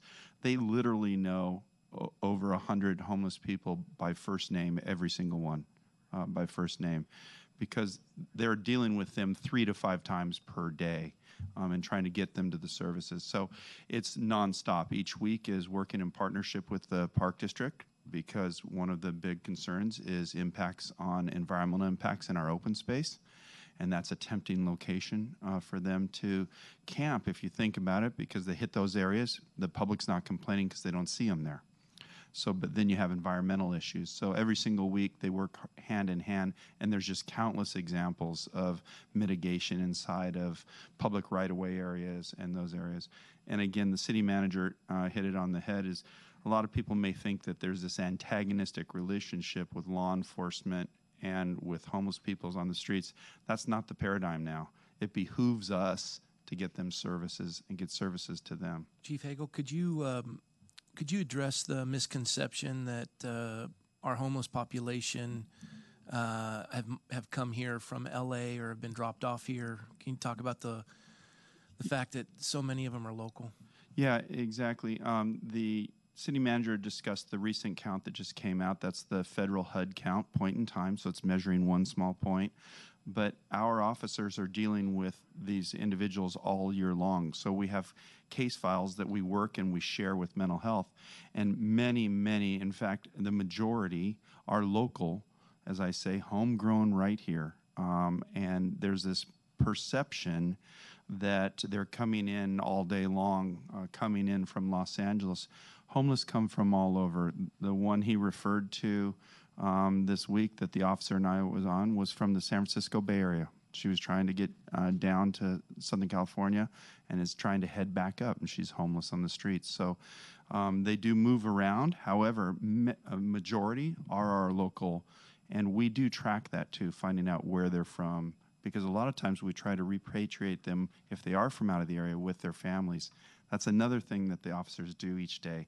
If they have someone here from Wichita, they're on the phone trying to locate through the local police department the family to try to reunite them. Thank you, Chief. Mm-hmm. Anybody else? Is that sufficient, Councilmember Engler? That's great. Okay. We ready to, you want to give us a what's ahead? Absolutely. I know Ellen is clicking to get us on the right slide Do here. you want me to ask another Go ahead and question? fire the TVs back up, and we're good. Just before we move into our priority setting, I think it's important to just touch on a couple components of what lies ahead for us. And as I mentioned, we're embarking on our budget process, and you can't really set priorities unless you have a grasp and understanding of the fiscal aspects. And we have a proud history of and a truly long-term vision on our finances, and we've been really committed to conservative fiscal approaches for years. So in our general fund, just to remind you, as you look at that number on the bottom, that net change in fund balance, those numbers are the amounts that we've been able to dictate to some of these one-time strategic investments. And it's important for many reasons. That's how we pave our streets and roads. That's how we put money into capital projects. It's how we fund things like our campus master plan, is our ability to live completely within our means. And that's a way in doing that we're able to keep our sales tax rate the lowest in the state. And it's been a continual focus for us. So as we look ahead, this is just a look back. The green is your revenues, red is your expenditures. You will see that we're consistently revenues exceeding expenditures, which is what you want to see. And a lot of that is due to what I'm going to talk about in a few minutes, which is this period of transitions that we're experiencing from a staffing perspective, and the fact that our sales tax, which we're heavily reliant on, has performed really well. In relation to that sales tax, just looking at some preliminary numbers are projected and preliminary for 1920. You've got just over $31 million in collection for our sales tax. I like to remind the council, and this is our number one revenue source. It's our most important revenue source, and it's also goes completely to fund our number one expenditure, which is police services. So our police services run about $30 million a year, and so from that standpoint, you would expect most cities police is your number one expenditure, and it takes up the lion's share of our sales tax. So other revenue sources are listed there below. And then you can really get a sense as we move forward of total expenditures in salaries and benefits. We are in the service industry. This is a service. Municipal government is a service-based product, so we'd expect salaries and benefits to be at the top of the list. And you note that our police contract there is $30 million, and we anticipate, based on numbers from the county, continuing to grow at a rate between 3% and 4% annually. And so that is an area that we're going to have to maintain a lot of close focus on to ensure balance. This is the one time a year that I get a chance to just open the hood a bit and tell you about some of the internal operations. I mentioned the last couple of years about this is our human resource-based initiative called our People Strategy.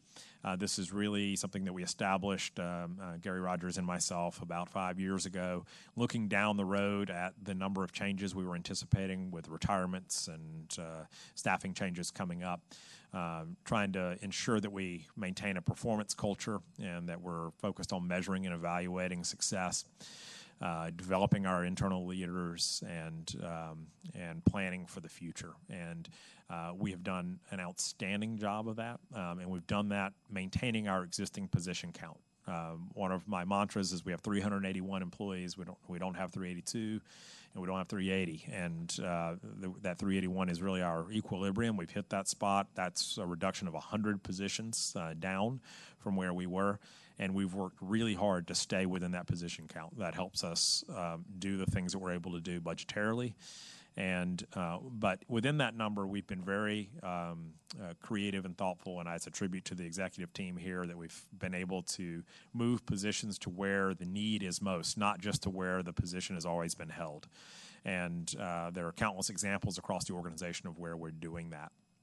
But just to give you a real sense of the numbers, this is just in calendar year 18, 31 promotions, 17 retirements, 25 new hires, and 34 transitions, folks leaving to other jobs and going to other places. So the industry across the board is challenged, and there's a lot of recruitment that's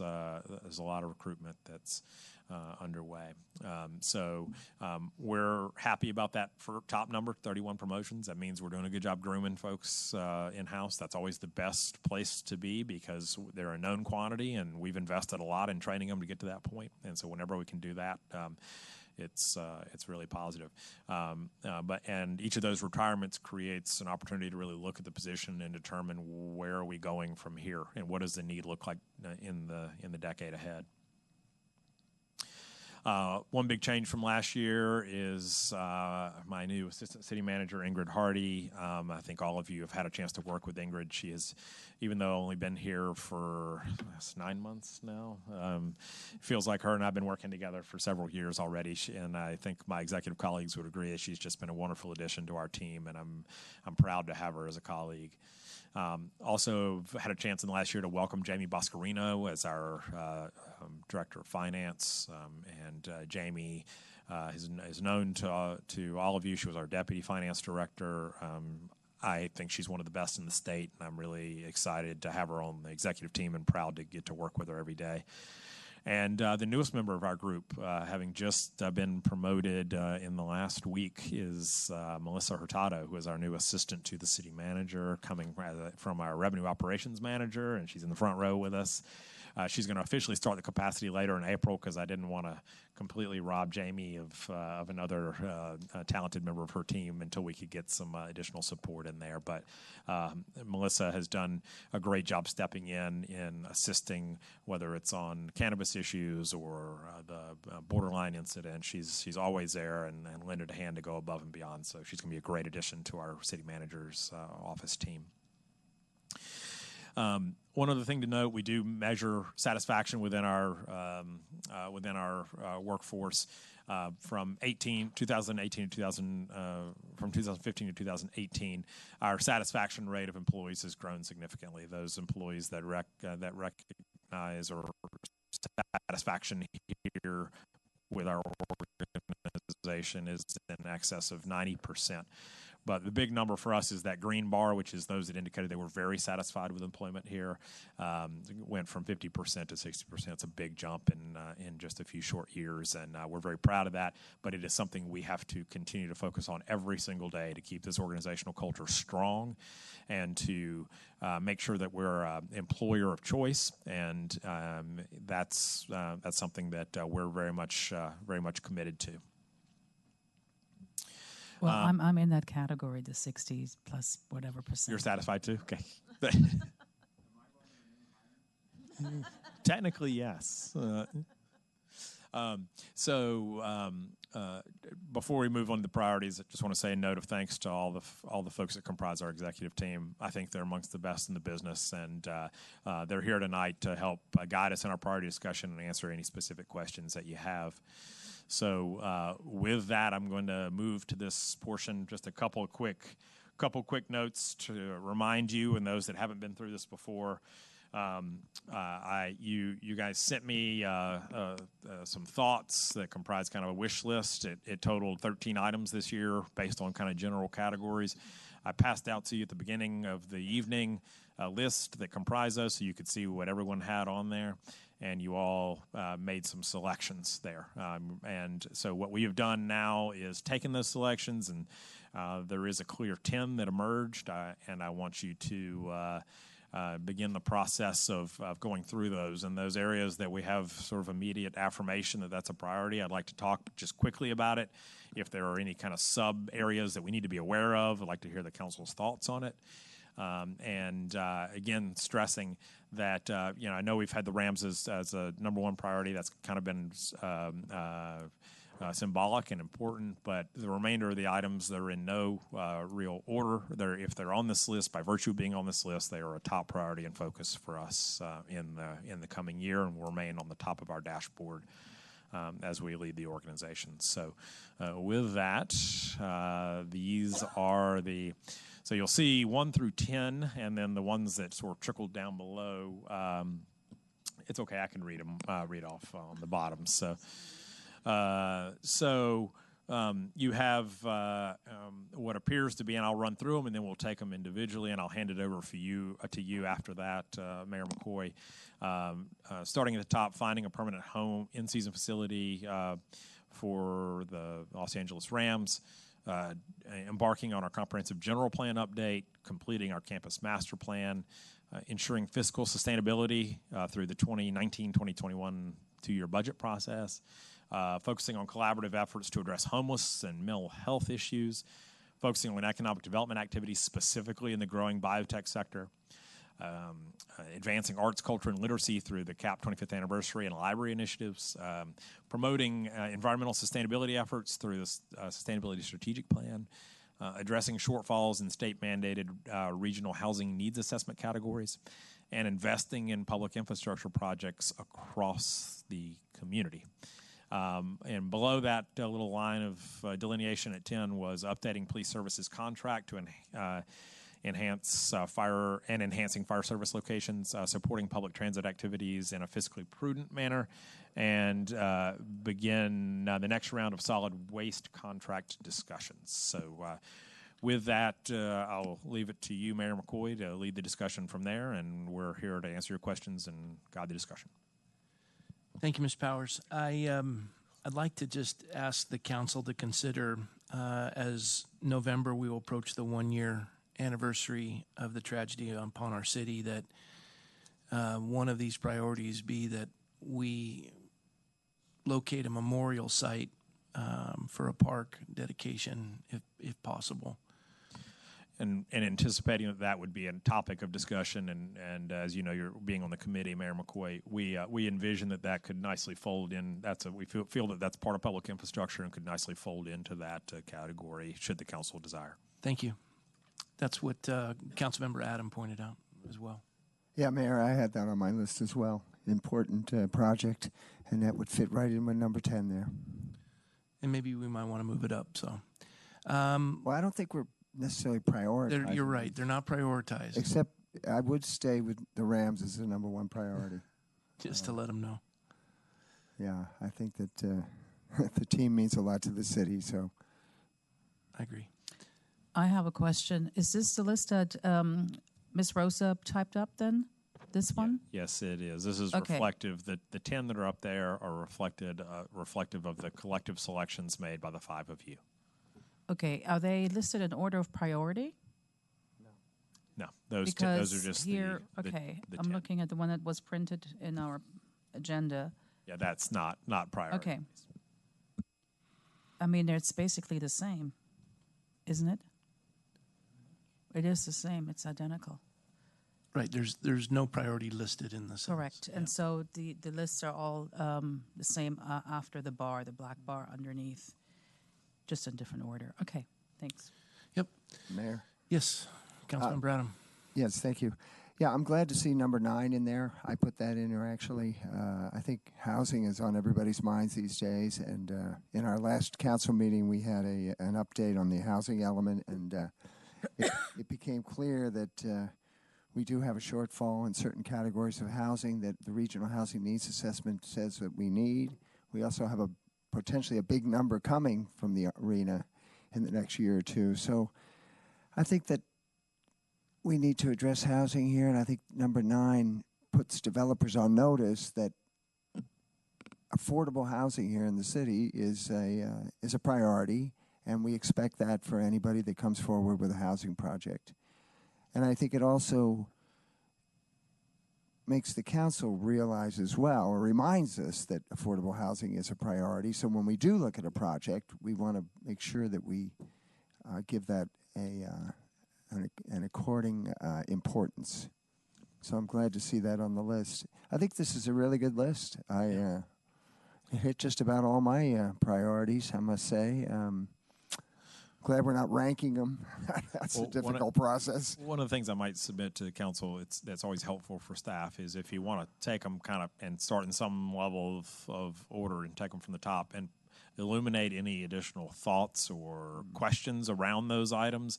You know, what we'll do is take these, and rather than wordsmith them here on the spot, we'll take the council's feedback as we've done in previous years and bring this back, remember, for council approval. And we've incorporated some sub-bullets that provide some clarity on additional pieces that could fall up underneath those. And these can be kind of considered as umbrellas, and there's as long as it's something that's tied to it.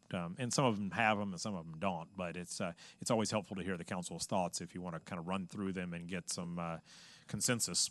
The council can find those attachment 1 in your white binder.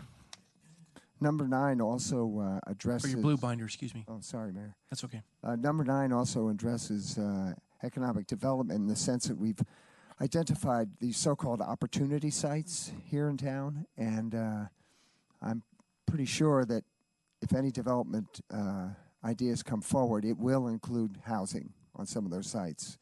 So number 9, again, sends a message that affordable housing is a priority here in this city. And yeah, we could break these down into specific initiatives. As far as economic development, Drew mentioned the BioHub. I think that's extremely important, and I really appreciate the work that we're doing on that. That's going to be big for the city. Atara and Westlake Biopartners.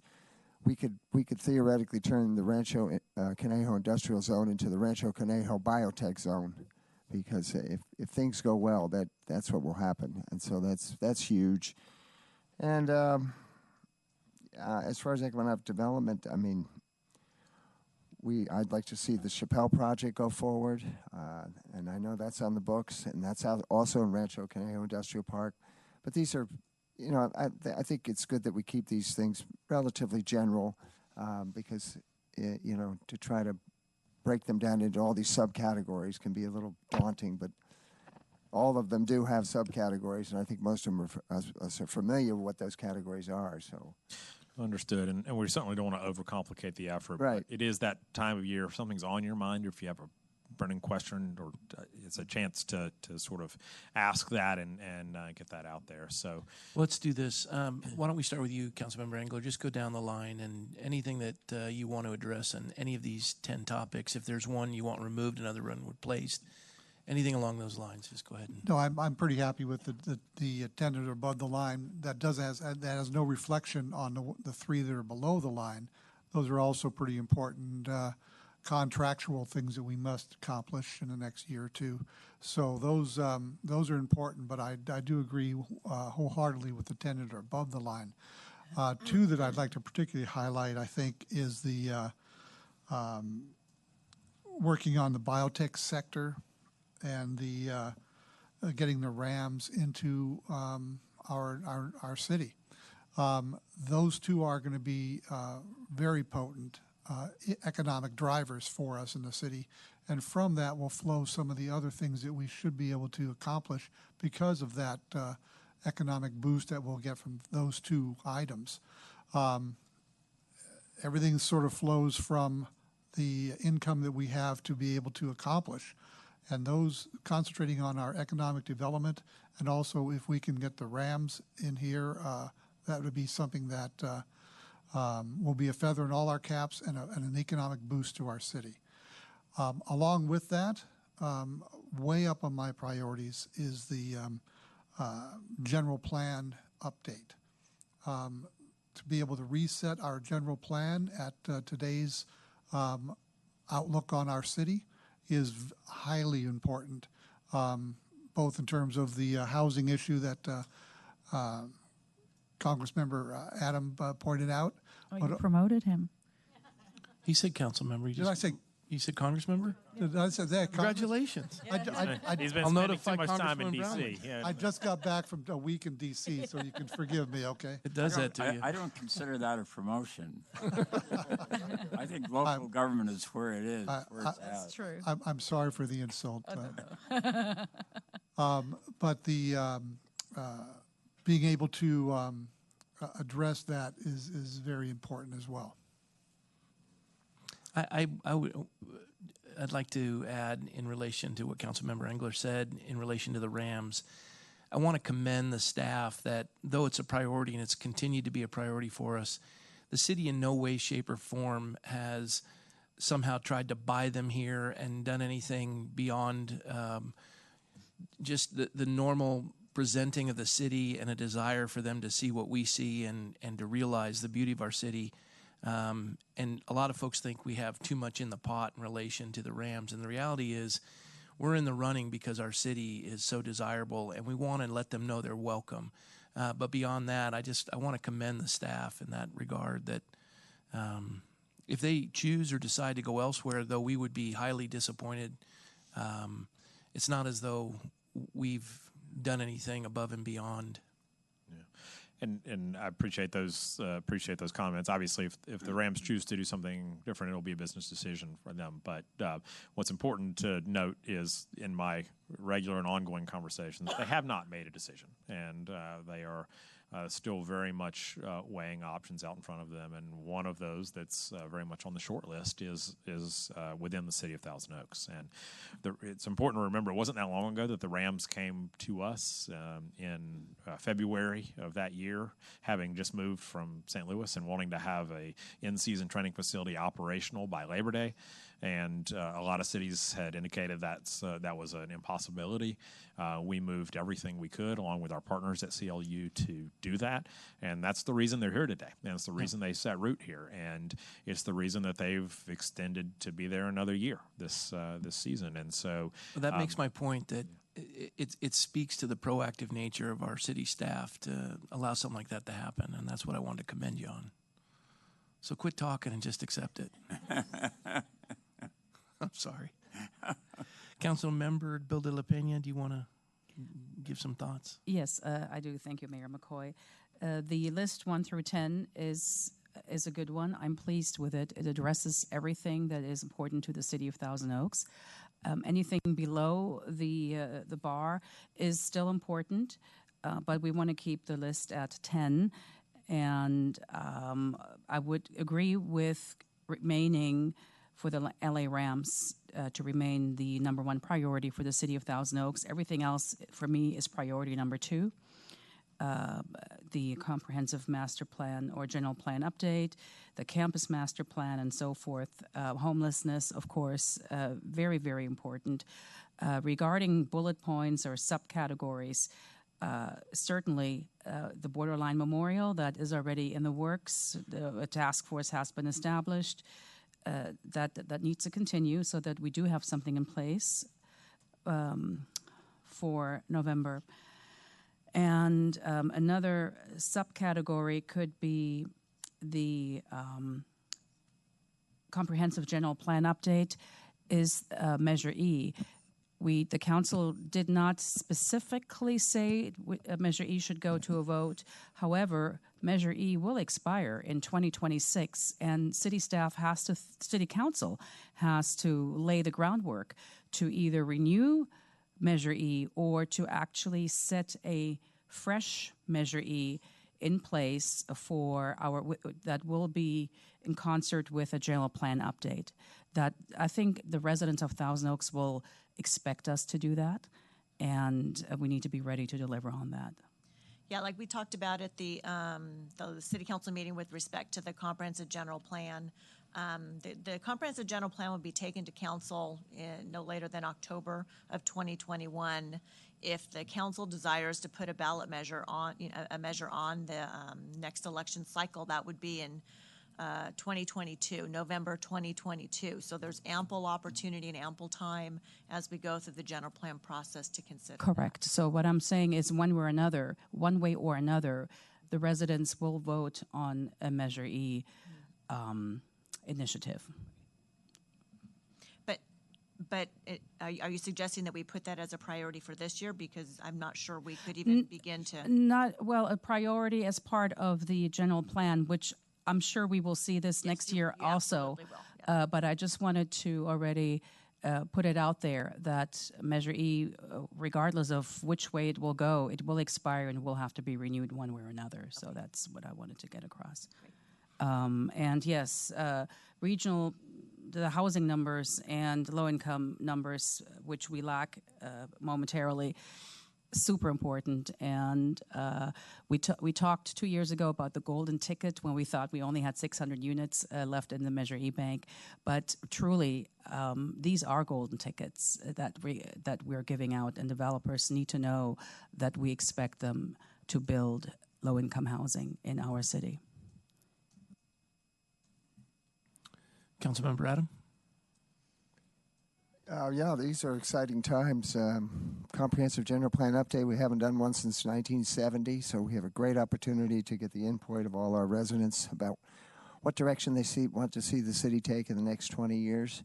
And that's going to be a monumental project, but I'm really looking forward to it. The campus master plan, we're finally at the implementation stage of redesigning our Civic Arts Plaza to be more friendly to the residents, more pedestrian friendly, to open it up to the Boulevard, to become a really intrinsic part of our downtown. That's going to be a very exciting project too. We've hired a great company to help us with that, and Claudia and I sit on that committee, and really looking forward to that, working on that in the next year.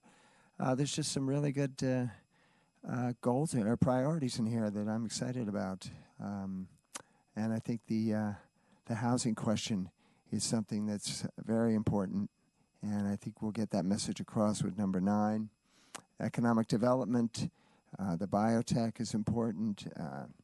Maybe we'll get a discount membership warehouse here in town one of these days. The citizens have been asking for that for a long time, and I think we got a good list here. I really do. And if I might just follow up, I know there's been a lot of discussion around biotech, but I just want to stress, based on my conversations with the venture capital funders, what the council says on that from an economic development standpoint matters, because the reason they cited themselves here is that we are equidistant between. It's one of the reasons Amgen originally started here. We're equidistant between UC Santa Barbara, Caltech, UCLA, City of Hope, and these major institutions where groundbreaking research is occurring, but oftentimes there's not capital to fund and get this research off the ground into an entity that can bring it to market. So by Thousand Oaks stepping forward and out and articulating the fact that we want to be a biotech-focused, have a biotech-focused economic development strategy, it sends a positive message to the industry. Yeah, there's even a bigger picture with biotech in the sense that certainly we have to provide the infrastructure, the office space, the incubator space for these companies, but we also have to provide an environment that they can use to attract employees. We have to provide housing. We have to provide a downtown that we've been asked to provide for so many years to help recruit people to this city. And it's not just biotech, it's our major institutions in town. California Lutheran University, I'm looking forward to them being part of our downtown master plan. I think that would be a great addition. So, yeah, it's all woven together, and but I like the way this list weaves it all together. And I think all these topics are related, and will produce a very progressive, forward city.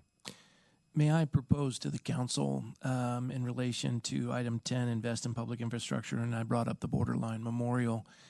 These are priorities for 2019, 2020, and the 1 year anniversary is going to be just a critical time in the city. And I think that if we highlight that in item 10 in its title, it would be greatly appreciated by the community, I imagine. We will certainly do that when we bring them back to you. Thank you. And I think we need to be prepared for that anniversary as a city, and that needs to be a focus that we are getting ready, because there's a lot of healing needs to happen. Thank you. Thank you, Mayor. Without a doubt, that has to be part of what we're doing this year. That's going to be a major event come next November. Yeah. It's going to be an interesting year or fall, because we're celebrating the city, the arts and culture 25 years, and then the Borderline 1 year. So but I would agree with Mayor McCoy that we highlight that. Thank you. Councilmember Jones, did you want to make some comments? I think there's a great list, and I'm glad that the ones that you put in the first 10 are there. And there are certain things I need to come up to speed on. I'm looking forward very much to the redoing of the general plan and getting a lot of citizen involvement in that. Certainly the economic stability of the city is very important. We can't do anything creative if we are, don't have the funds. So I really appreciate the job that our city treasurer, is that your title? Finance director, and others are doing in that regard.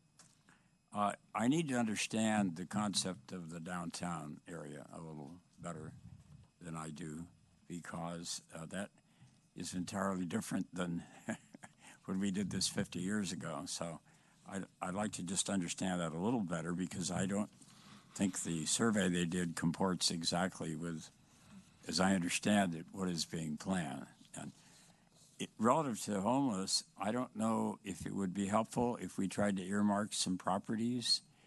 Maybe the owners of those properties wouldn't like it if we did, but I was particularly thinking of the Kmart site, perhaps, and perhaps the east of the Oaks Mall, where we have the big area that used to be a nursery and a restaurant. So anyway, those are just some ideas I had. But basically, I think these are very good things to strive for. These are goals. We won't do them all, but I think if we're working in that direction, Mr. Mayor, that the city will be in good shape for the coming year. And I would just like to say something about these cell phone antennas. I know that's not going to be one of our 10 objectives, but I agree wholeheartedly with what I've heard from the audience tonight. And I think we ought to do whatever we can to not have this proliferation, if I pronounce that correctly, of all these all over town. And I think we ought to enter into that lawsuit. And I don't know if this is on the agenda for the near future or not, but and I don't like the idea, based on the 10th Amendment, just in theory, Mr. Mayor, of our being told what to do with city. Shouldn't we have control, or aren't we an incorporated city? You know, it seems to me we should have, under our ordinances of planning, that we ought to have some ability to do that ourselves, and not at the great extent that they would have us do. Which I'm getting a little off the track here, I guess. I would just I'd add two things to it. One, we will be bringing a closed session item to talk more in detail about if there's a desire to do something additional. We are actively engaged through the league in the legal challenge that's underway in the Ninth Circuit. So I'm wholeheartedly in favor of these, and I look forward to working very vigorously to try to accomplish as much as we can. Thank you, Councilmember Jones. And I, too, am in agreement with you in relation to 5G. So we can look at that and examine it in the coming days. Well, Council, I guess at this point, we're going to seek someone to make a motion, but I would like to encompass it with if we desire any changes in our mission statement, our service philosophy, the promote public confidence and trust, which is how we treat one another. And may I say, you have done wonderfully well in relation to those. This is a wonderful group of folks to work with, very kind and civil. I like that word, civil. If I might add to that Yes. note, this has just been a traditional element that has always come up during the setting.